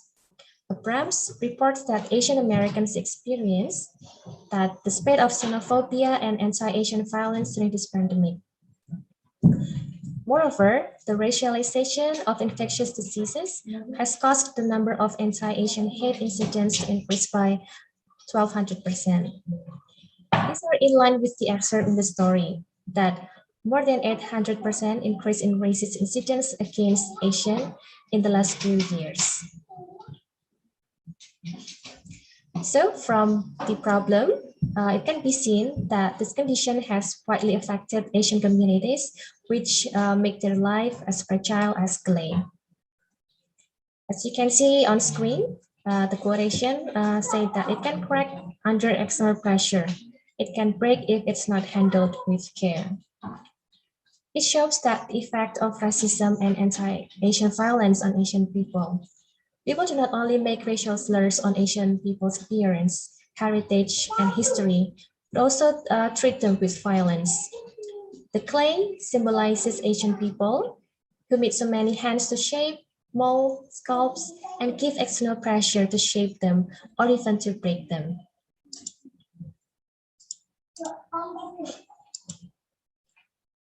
And based on that issues, the main character in Clay invites the reader to fight for injustice and fight against racism. This collective experience is quite terrifying for Asian people, and not everyone has been so lucky.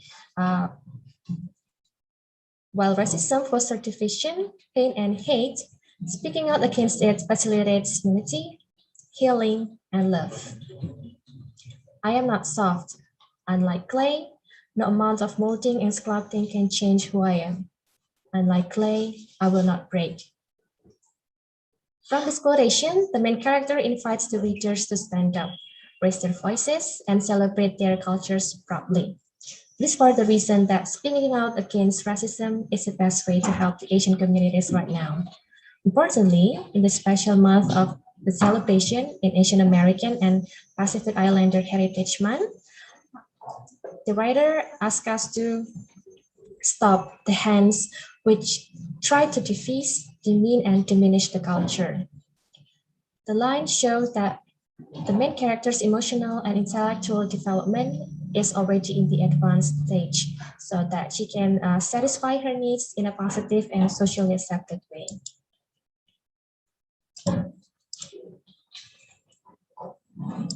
All right, this is the third short story, still from Dear Asian Youth Literature. The short story also discusses the main character's condition during the pandemic. In the short story, the main character describes the time which he spends during the pandemic by listening to Taylor Swift songs. Moreover, he also tells how he loves his white leather Converse shoes and how he has spent his days wondering when the pandemic will end. Maybe it is the same as you, that you're wondering when the pandemic will end.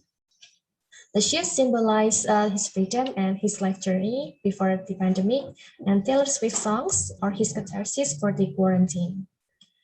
He develops his interest towards Swift songs, which compelled him to listen to the song cycle crafted in a time of loneliness for everybody.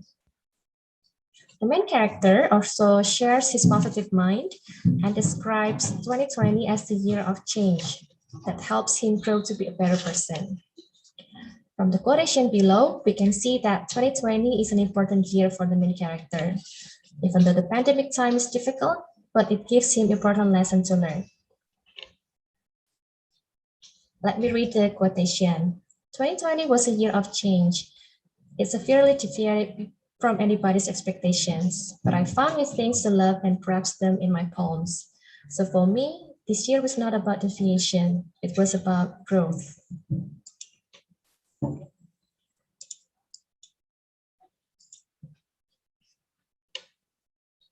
Yeah, the quotation shares his positive view of the situation during the COVID-19 pandemic. At the beginning of the story, he feels imprisoned in the walls of his house. He feels lonely and starts to miss everybody. And after struggling to overcome the hardship of the pandemic, he chooses to make peace with the situation. In support of this, he uses music and Taylor Swift songs to overcome his burden and his loneliness. On top of all, the main character chooses to erase the painful memories and decides to make a new start. He converts the melancholy atmosphere into a powerful spirit through Taylor Swift's Clean. And the song reminds him that he is strong enough in time of crisis. Additionally, it is also the time for him to grow during the quarantine. It is illustrated in the lyric. You can read it on screen. When I was drowning, that's when I could finally breathe. From this quotation, I can conclude that Swift's song has inspired him to appreciate his most important thing in life. The song also gives him a space to grow and a lesson that helps him to be a better person. Even though this dark period of isolation is suffocating and depressing, we need to take a deep breath and survive. Thus, it is essential to find a way that can make you happy in hard times, or it can help you to make it through. For example, you can find your new hobbies or new things that you can do during the pandemic.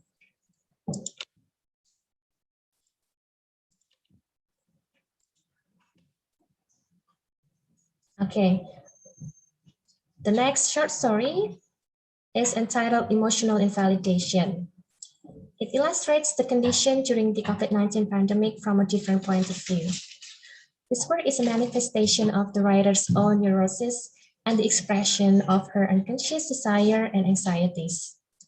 Written by Erika Yan, the short story tries to encourage the readers to show their empathy to others during the pandemic. Yan starts her story by describing how people have lost their empathy during the COVID-19 pandemic. They argue that those who do not in the front lines of the pandemic and then lose the only source of income and do not have a place or safe place to live do not deserve to be sad and to feel the pain. Yet, the main character in the short story invites the reader to show their empathy and to understand the other people's suffering. It is everyone, including celebrities, politicians, that should be allowed to deliver and express their feelings. It is for the reason that everyone has lost something or someone, and we are all allowed to feel dejected and also grief.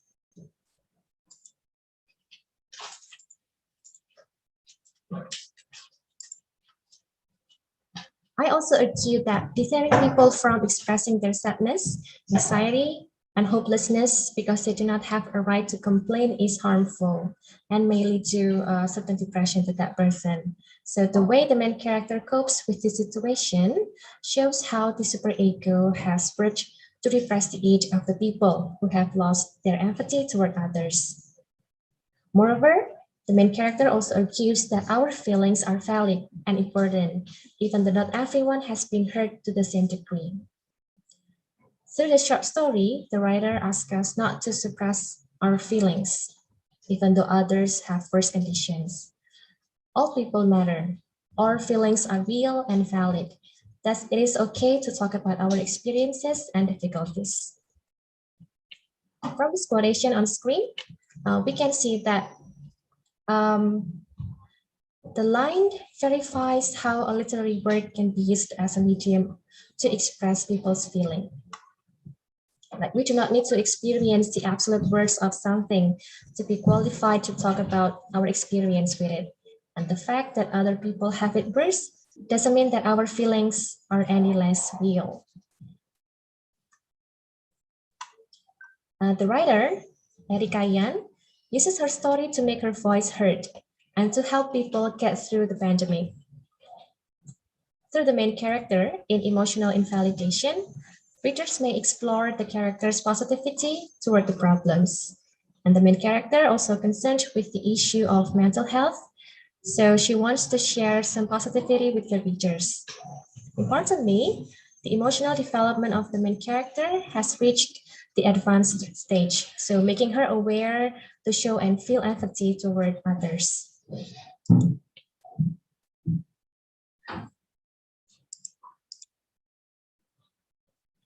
Yeah. Okay, after we discuss 4 short stories from Instagram, let's move to the literature. I chose 3 literature from one of the literature posts, and similar to Instagram, Twitter also let its user to post photos and interact with tweets. And here, Lolini and Rosenberg also point out that retweeting is actually a modern way to retell and actualize the words. And literature is one form of digital technology and literature, which has resulted in a short, popular digital literature form. And as the combination between Twitter and literature, 3 examples of literature below illustrate people's life from different backgrounds and professions during the COVID-19 pandemic.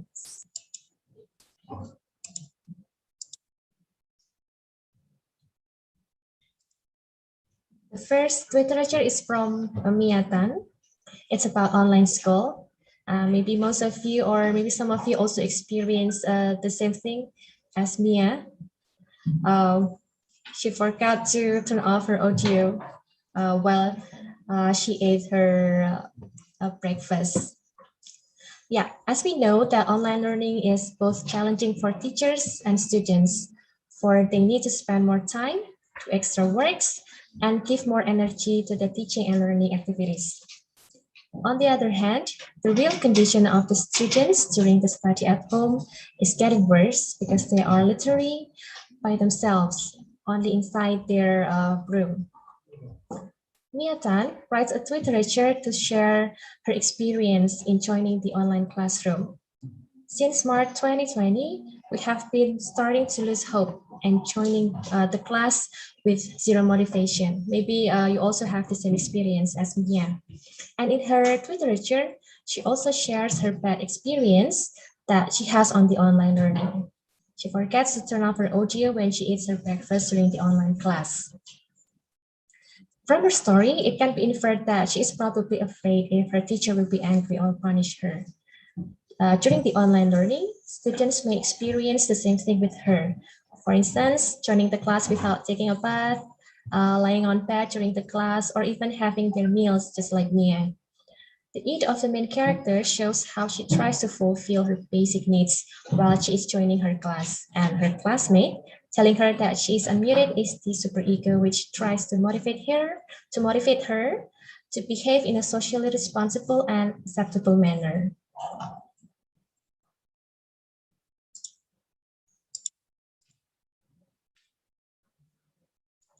The second literature was created by Katie Gordon, which describes her view on the word pandemic. It is also experienced by the other teenagers that living in times of pandemic, because it is never easy and unexpected. Moreover, the mask is the most important wardrobe we need to wear nowadays. However, wearing the mask is something that others still struggle with today. Many people are recklessly disobeying the order for not using mask or not staying at home. This is the year of challenge and has changed the entire generation. The way we dress, the way we do, and the other thing.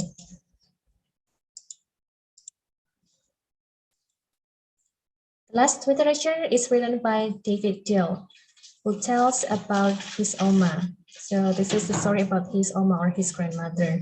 He describes how the COVID-19 pandemic doesn't let him to visit her Oma in the hospital.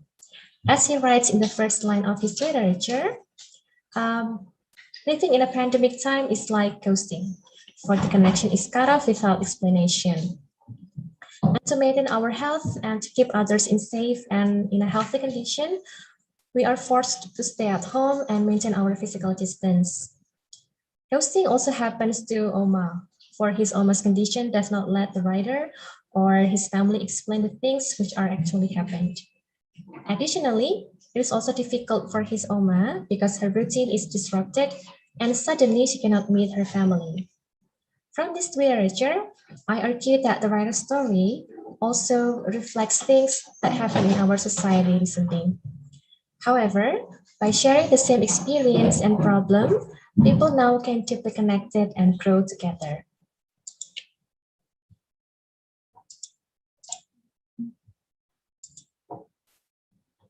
Yeah, the last part of this discussion is conclusion.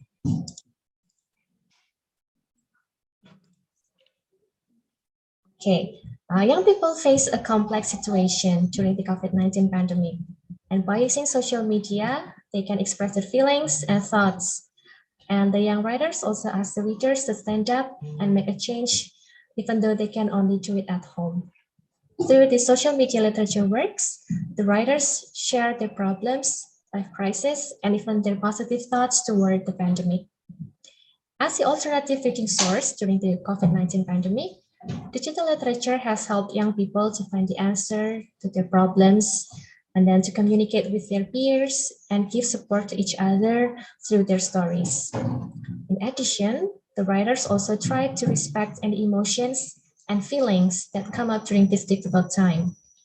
They are loneliness, anxiety, boredom, depression, sadness, and empathy.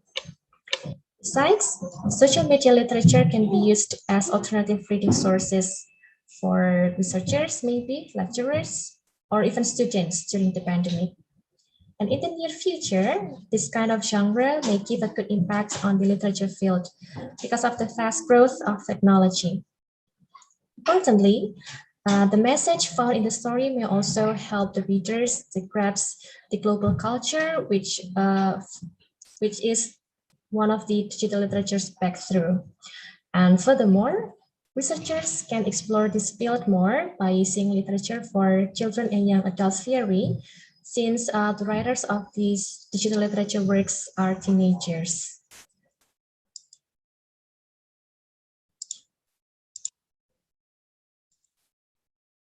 Yeah, I think that's all from me. This is the end of my presentation. Thank you so much for your attention, and I will give the screen to the moderator. Thank you.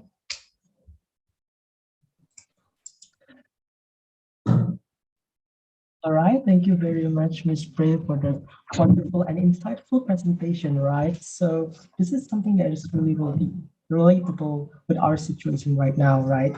So we see that we learned something new here, that there's a term about digital literature and social media literature. This is something that is new, and especially in Indonesia, because a lot of people aren't aware of it yet. We see that there aren't many researchers who are engaging in this topic yet. So we also see that in the pandemic situation right now, a lot of people are impacted, especially young people. We see that in the beginning, a lot of these young people are having difficulty with the situation they are dealing with. They feel anxiety, they feel boredom, depression, empathy. And I too also experience this kind of things, right? So we see that this is actually an opportunity for young people to express their feelings through social media literature. We can see that this digital literature is easier to access and also free. Everyone can access this as long as they have their internet connection. And we find that has been somewhat making a trend, especially during this COVID-19 pandemic, where there's a lot of authors and writers, such as what Ms. Bray has told us, that they express their concern, their positivity, their empathy, and even speaking out about the racism that is happening because of the COVID-19 pandemic situation. We think that this is a very good opportunity for a lot of young people like us to write, to start doing this digital literature. So everyone, you can go to your Instagram account, Twitter account, and your other social media account and start your own social media literature. And we can also see that this is also very helpful with young people, in which they can help each other during this time of situation, right? So thank you once again, Ms. Bray, for the wonderful presentation. And now, ladies and gentlemen, we've come to the question and answer session. And I will welcome two or three questions first. And if we still have time, we can answer the rest of the question. Okay, now to the audience, please raise your hand or write your question on the chat box, and please mention your name and institution and to whom the question is directed to. Okay, now the audience, ladies and gentlemen, you are welcome to raise your hand or write your question on the chat box.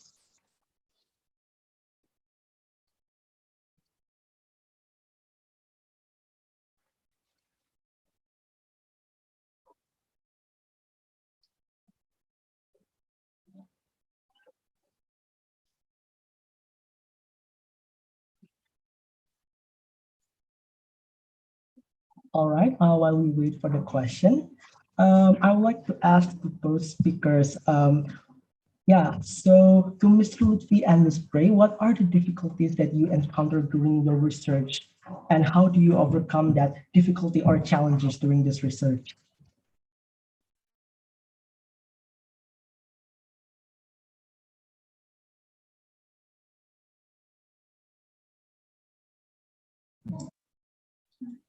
Okay, maybe to Mr. Lutfi, you can answer first, or Ms. Bray, sorry.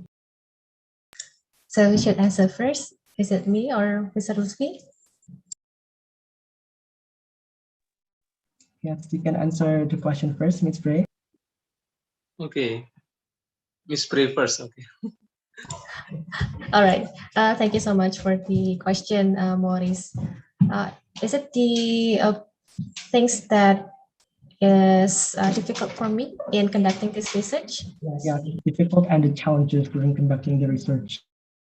Okay. The first one is in choosing the literary works, because it is related to the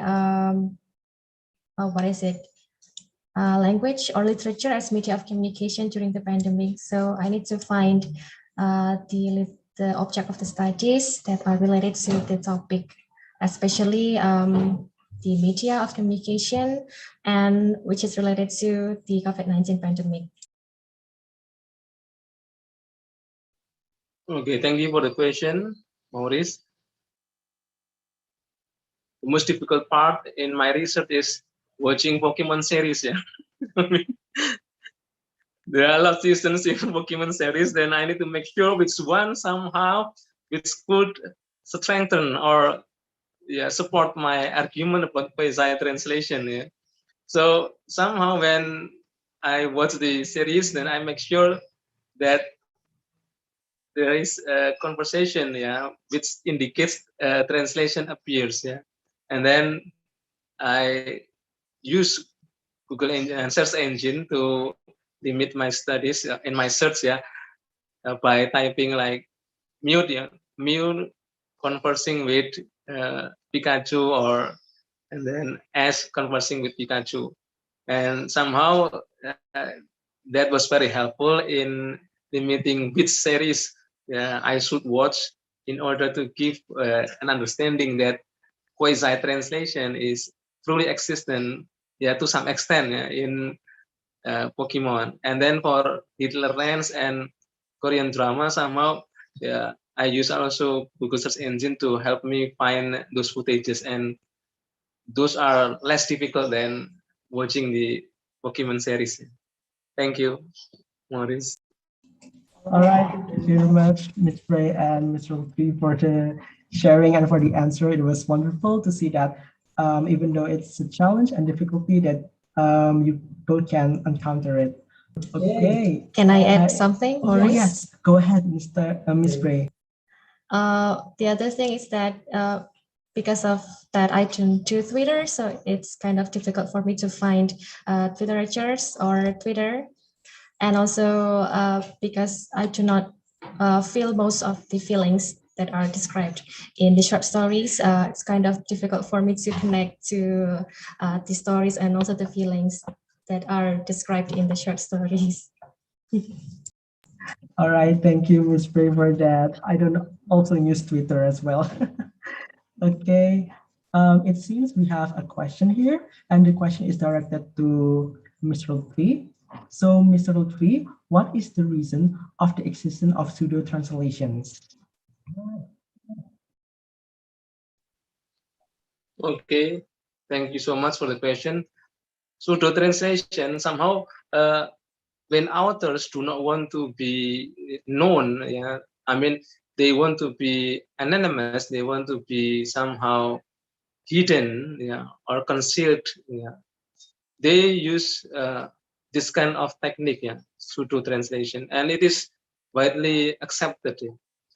Sometimes authors have different personalities, yeah, in delivering their works. For example, in some dramatic text, yeah, uh, there was a drama in which the characters are Nordic, but somehow the author, yeah, indicates that uh, this is a this is not a translation. This is a pseudo translation, a real work, and this kind of thing somehow is dealing with the author's purpose. In translation theory, there is a term called scopus. Scopus means that when we translate something, it depends on the purpose, and then when we have a purpose to conceal ourselves from being known by others, then some authors use pseudo translation to somehow cover their identity. One of the reasons, yeah, based on what I have read, pseudo translation is used also to somehow secure the identity of the authors, yeah, from political enemies, or perhaps a threat from others, yeah, uh, competitors, yeah, and then from governmental issues, yeah. So, and they use pseudo translation to make as if it is a translation. You can read a lot about pseudo translation. You can read Basnet theory or Gideon Forrest theory. There are a lot of histories talking about pseudo translation. Thank you. Thank you, Mr. Lutfi. Can I ask another question? It seems that you said that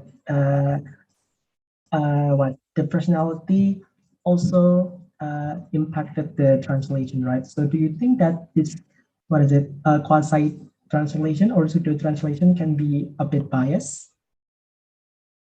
Yeah, thank you, Maureen. So pseudo translation and quasi translation, yeah, are categorized into fake translation, but they have different purposes. Yeah. In pseudo translations, it tends to be more serious. Yeah, I mean, we need to investigate, yeah, whether it is a translation text or not. But in quasi translation, mostly the findings show that quasi translation is used to deliver social messages by having, yeah, a funny footage, or somehow delivering it in a ludic fashion, yeah, so everyone can laugh. So the purposes are very different, yeah, because somehow pseudo translations, yeah, if you check the history of pseudo translation, yeah, the matter surrounding pseudo translations are what we call as heavy topics, yeah, like politics and then religions and others. But for quasi translation, yeah, the heavy topics are transformed into something satiric, yeah, something funny also. And most important thing is the reflections of being a parodic message. Thank you, Maurice. Okay, thank you very much, Mr. Lutfi. Okay, moving on to the next question. We have a question from Bedita Marcela from Universitas Sanata Dharma, and the question is directed to Ms. Bray. A question to Ms. Bray. Do you personally think that social media literature could also serve as a way of healing during this pandemic? Moreover, in social media, words that we send could be an open discussion without any guarantee that it won't come back to us in a certain toxic perspective. What do you think, Ms. Bray? All right, there are two questions here. The first one is, do you think that social media literature could also serve as a way of healing during this pandemic? Yes, it is. As what I have said before, that the short stories that I present today also shares how the main characters try to share positive thing, or try to change the negative thing which they have, which they feel in the beginning of the story, or in their experience, and then they try to transform the negative thing or the melancholy situation into the positive one. And also, they also try to struggle to overcome these difficulties, and then to erase the painful memories, and decides to make a new start. So by reading literature works, or reading digital literature works which talk about the COVID-19 pandemic, readers may also try to convert their melancholy atmosphere into a powerful spirit. Can be through one of the activities that they have during the pandemic, by listening to your favorite songs, or listen to new songs, or even listen to Taylor Swift's song, like what is done by one of the characters in the short story. And I also want to add that in my literature class, I try to remind my students that literature is actually about humanity, and it is about the communal and personal experiences which are shared by the authors, so that the readers can also find and know those experiences. And the importance of learning literature is that it can enrich and broaden our minds, and help us to see the world in different perspectives. This is why that reading literary works are so fascinating, because we do not only understand the pain, misery, and suffering of others, but we can also develop and strengthen our empathy rather than judgment. And then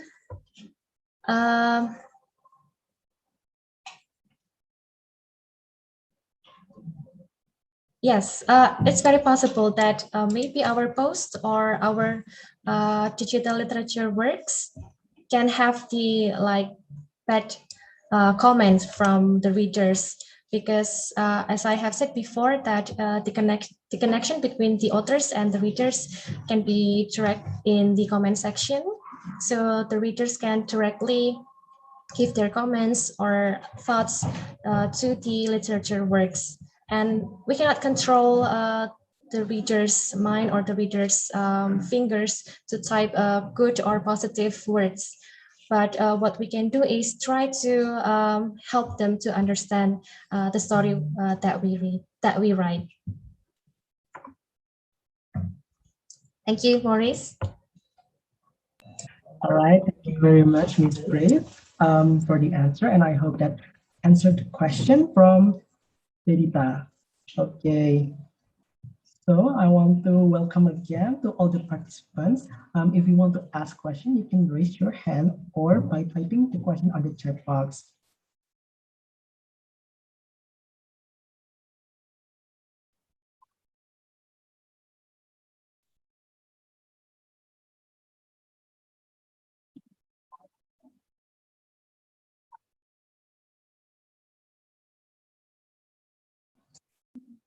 Okay, it seems that for the question and answer has finished. Now moving on to the second session of question and answer. We will welcome to all the participants. If anybody wants to ask the question, you can raise your hand to ask the question directly to the speakers, or you can write it on the chat box, right?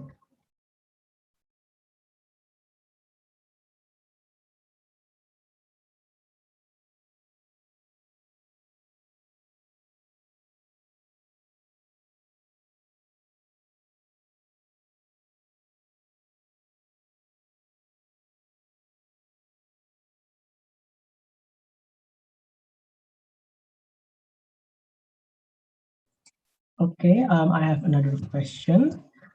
So I think this question is directed to Ms. Bray again. So sometimes when you use social media as the communication tools, especially in the form of literary work, you will get various reactions. And one of them might invalidate or consider the work indifferent. So how should you react and handle this kind of reaction? Ms. Bray, you are welcome to answer the question. Is it for the authors or for me as the researchers? I think it's for the authors. Okay. The reaction to invalidate the works. All right. Let me tell you once again that from the last short story that I have shared related to the emotional invalidation, this is also more or less the same with what I'm going to answer for this question. That actually it's not a good thing that if we deter people from expressing their sadness or anxiety through the literature work, because everyone have the right to share their opinions, share their thoughts, their feelings, and also their condition.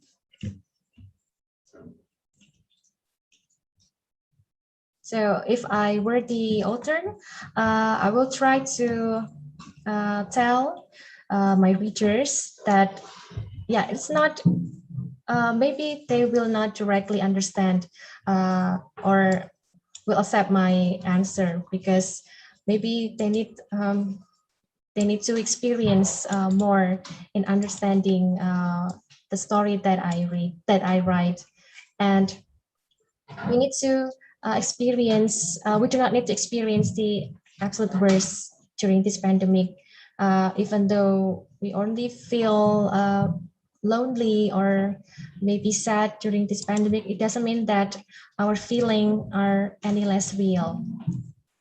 So the readers also have to understand and accept the story that I write.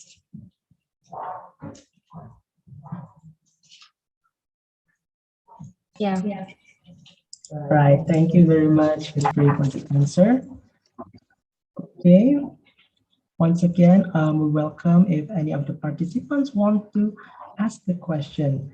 It seems that we also have a lot of people from other universities, so we would like also to hear those questions from you guys so that it will be a more fruitful discussion and to give us more insight regarding the topic that we have discussed today. Okay, maybe I want to ask somebody from from UIN, Academia Site, Surakarta. Maybe Girard, do you have any question to the two speakers?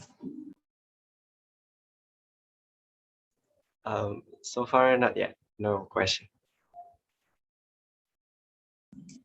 All right, thank you very much.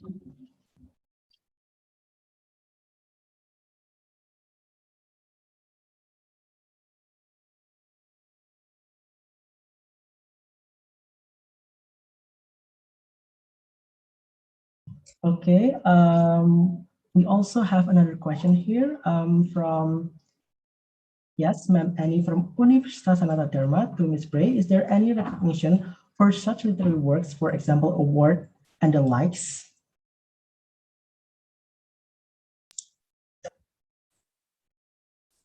Yeah, thank you so much for the question, Ibu Annie.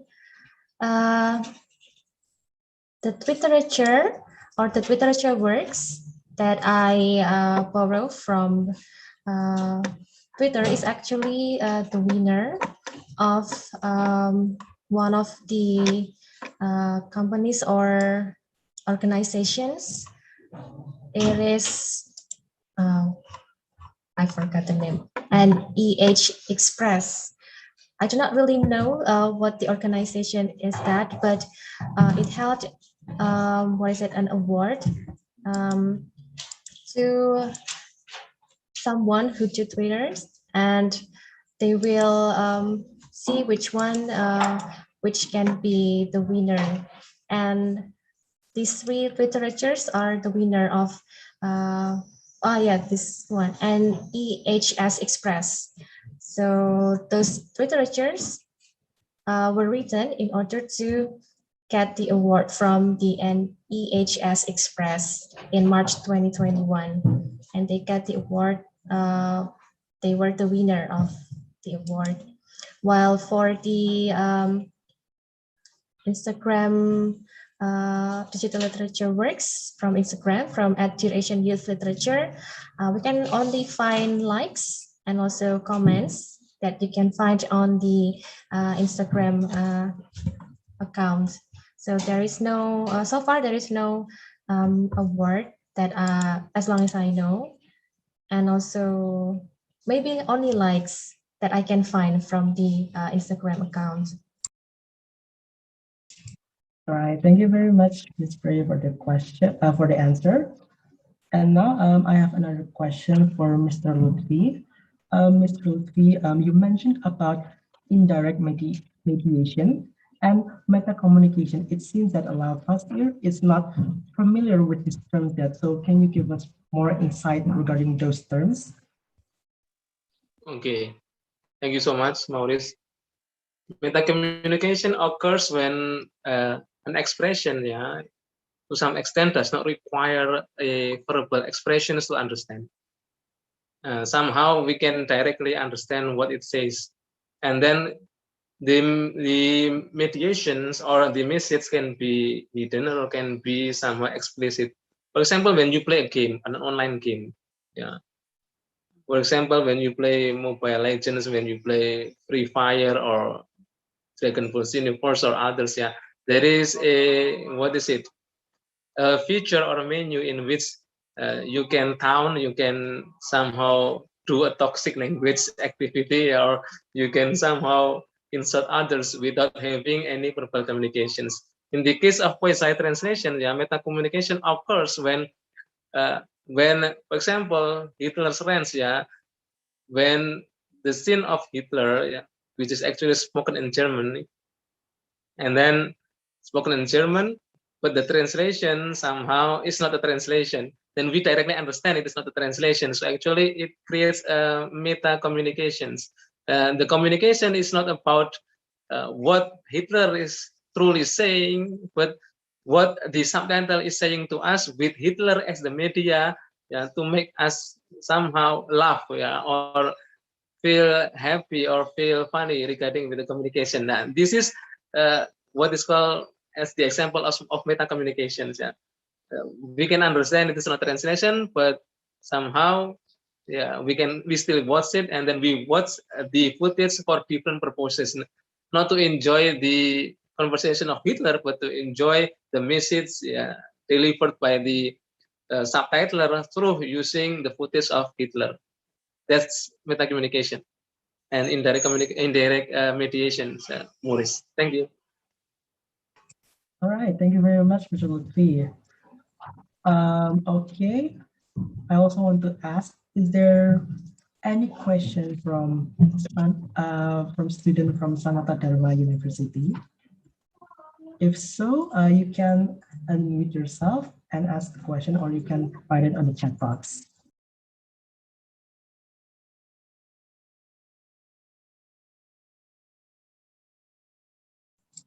All right, to Mr. Lutfi, I have another question. This is from Gabriela Daisy from Universitas Sanata Dharma. Are cartoons, movies, and games that are using English as their first language that are being translated in an informal way can be categorized as mimetic?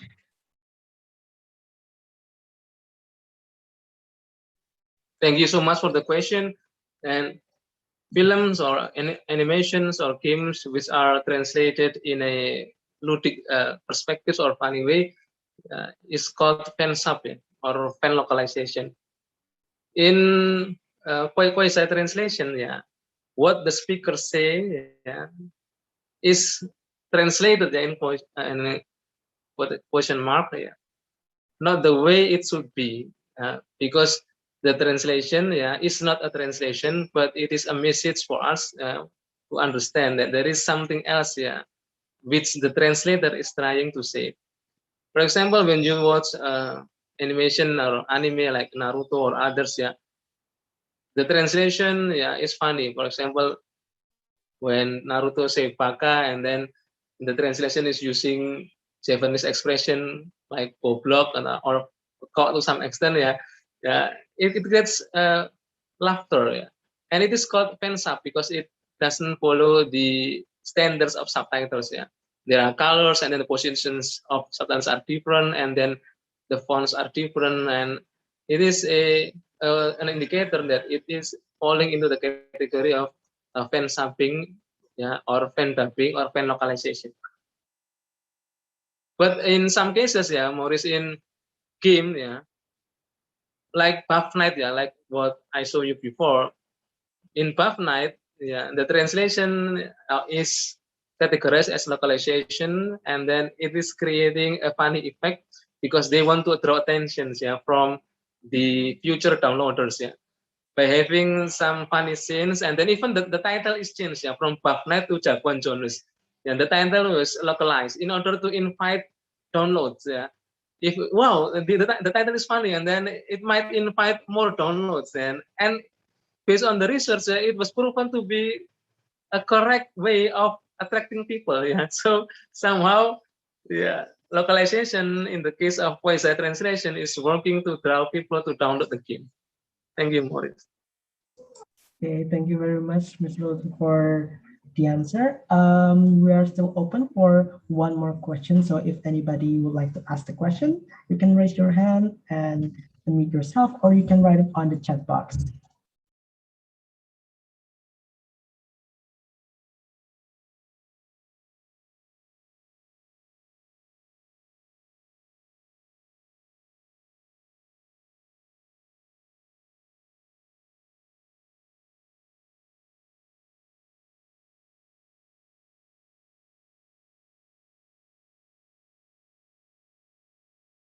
Okay, we have another question here from Clara, and the question is directed to Mr. Lutfi. Does each person has the same perspective when translating? What affects the way they translate and the kind of goals for the translated work? Okay, thank you so much for the question. If we talk about translation in a proper way, yeah, translate not only quasi translation perspectives. Based on my experience, yeah, translation is influenced. Yeah, the result of translation is heavily influenced by first the policy, yeah, the policy of the agency, and then second the client, what the client wants, and then the necessity, yeah, or of the translators, the ideology when they translate a text. Yeah. I just want to share my experience. Yeah, like 6 years ago, I was somehow in a dire need of money, and then somehow I somehow rushed myself to translate 2 books, yeah, in 3 months, and then somehow because the motivation, yeah, is not quite right, yeah, to get some money because to fulfill, yeah, some dire needs of money. The result was one book was rejected. Yeah. A book was rejected by the board of translation quality checkers. Yeah, it was rejected, and then I was feeling guilty because I got the money, but somehow the book was rejected, and then it means that somehow your personal motivation, yeah, and then your personal life influence heavily the result of translation, and somehow the policy also, yeah, of the project managers. Yeah. Recently, I translated a children literature book, yeah, and then the project manager was asking me to somehow input religious messages. Yeah, it's quite challenging somehow because the source text, yeah, and the source book does not show any religious tendency. That does not show any religious involvement. But I was asked to put some religious messages, and it's challenging. You know, if it is against your principle, it will be problematic. Yeah, it's somehow giving me problems also, and that's why almost anything can be an obstacle for you to somehow produce a good translation. And in the end, there is no good translation because translation is an act of betrayal, yeah, to some extent. Thank you, Mari. Okay, thank you very much, Mr. Lutfi. Okay, ladies and gentlemen, that is all for the plenary session. Thank you very much, Mr. Lutfi and Ms. Bray, for the informative and interesting presentation. Hopefully, the information which we have shared today will be useful for all of us here. Thank you also to the audiences for your participation. Let me express my gratitude to all the participants for your contribution for today's webinar. I would like also to thank my appreciation to the two speakers. First, Mr. Lutfi Arbi Purnomo from Universitas Islam Negeri Raden Mas, Surakarta, and Ms. Katarina Prameswari from Universitas Sanata Dharma for their dedicated efforts on a comprehensive report. I would also like to thank everyone here who have prepared for this conference for their efforts and contributed to the fruitful discussion today. So that's all from me. Back to Fidi. All right. Thank you, Maurice, and the speakers. Wow, what an interesting knowledge, right? So before the main session and we will announce the winner for the base paper.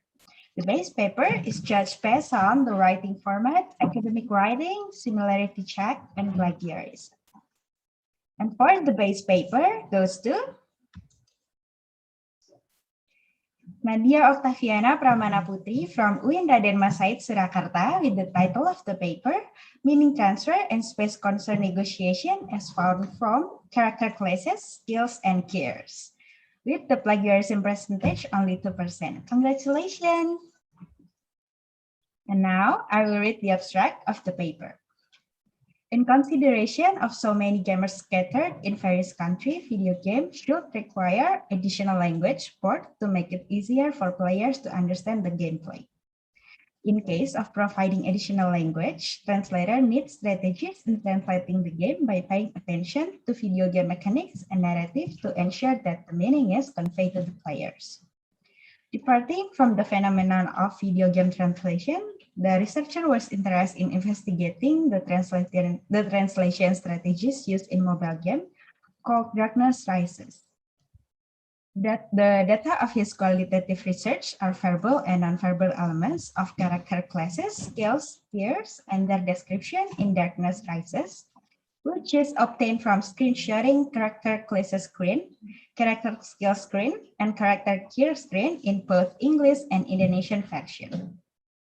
The researcher analyzes the data to reveal what specialization strategies used on the translation of them.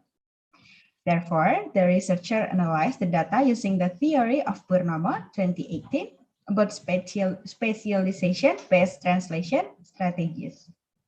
The results indicate that the most dominant finding obtained is ballooning in scrolling text format.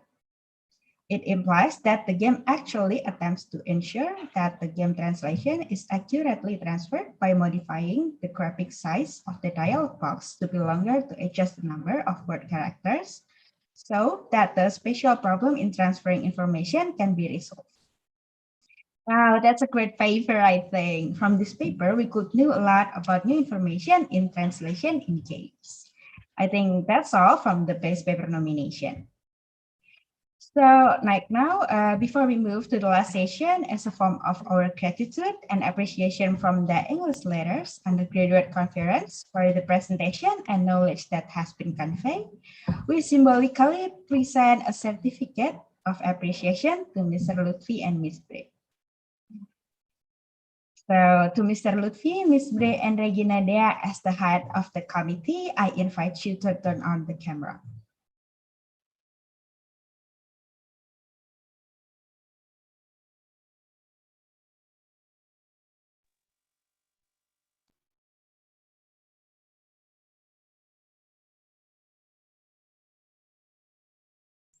All right. Okay, now here for the symbolization. As the representation of the committee, I would like to gratefully deliver our appreciation to Mr. Lutfi and Mrs. Bray for presenting in today's event. It is our honor to have Mr. Lutfi and Mrs. Bray as our key speakers in English Letters Undergraduate Conference 2021. Thank you so much. It means a lot to us.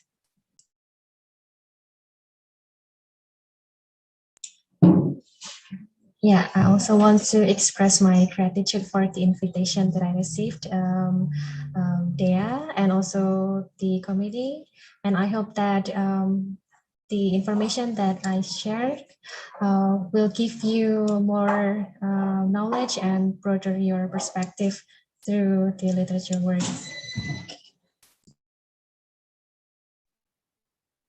Thank you so much for the appreciations. Yeah, I hope that all of you will do research on translation from different perspectives. It's not just following the old traditional, old-fashioned way, but somehow you do what has become an identity for you as millennial. Thank you so much. Thank you so much. Now, PD, I give it back to you. Okay, thank you, Mr. Lutfi, Ms. Bre, and Regina Dea. Now, before heading to the final session of the webinar, there will be a few words as the closing speech from Mr. Hirmawan Wijanarka as Head of Faculty of Letters. Dear Mr. Hirmawan, the screen is yours.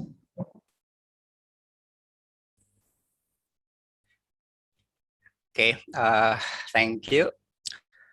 Good, I don't know, is it still morning or afternoon? Good day, everybody.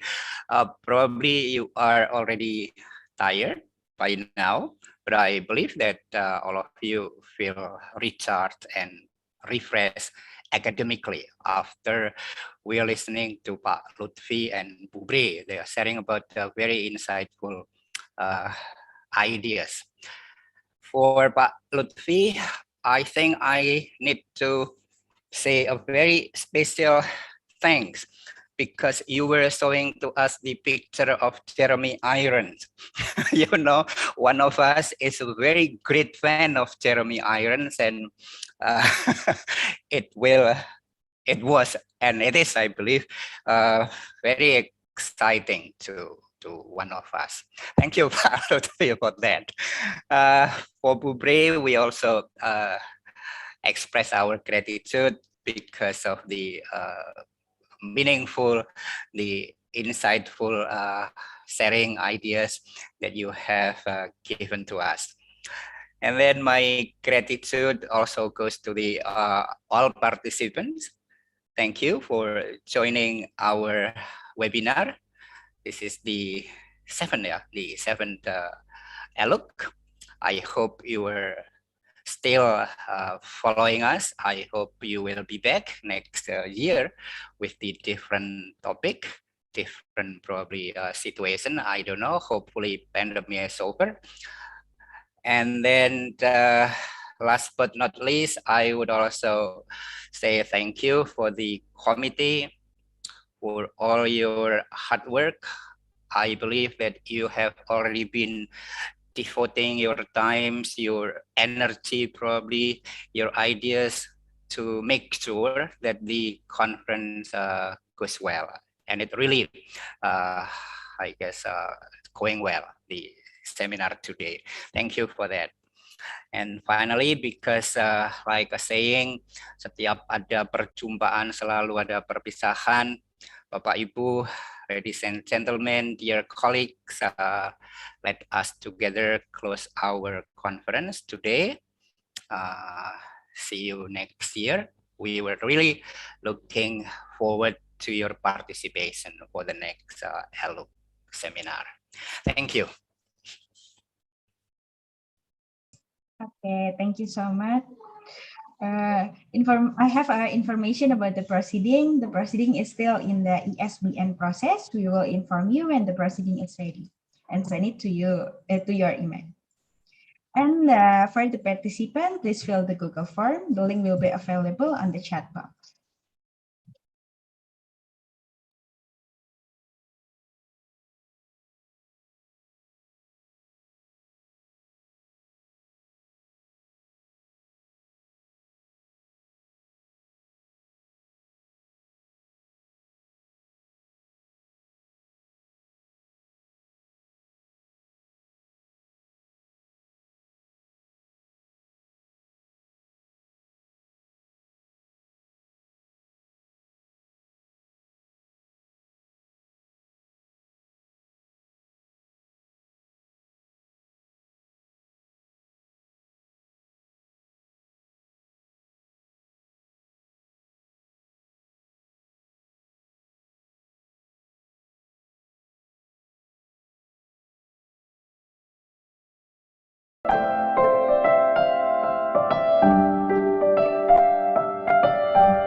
Hey, ladies and gentlemen, finally we have passed this event together. On behalf of the organizing committee, I would like to say thank you to today's speaker, Mr. Lutfi and Ms. Bre, who have given and taught us all the knowledge. I also do not forget to thank the lecturers, committee, invited guests, and participants who have attended today's seminar. And ladies and gentlemen, let us close the seminar with the theme English language and literature as media of communication during pandemic this afternoon with a prayer. Hopefully, the knowledge we get today is useful for all of us. To you, Elfrisadis Monita, please lead the prayer. Thank you, Fidi. Now, everyone, I will read the prayer. Thank you, God, for the seminar we have just had. Thank you for the much blessings that you have given us. We honor and praise you for the wonderful love you have for us. Prayer is over. Now, I give it back to Fidi. Thank you. All right, thank you, Elfrisadis Monita, who lead the prayer. Me, as the master of ceremony, apologize for any shortcomings and see you at the ELUC 11 next year.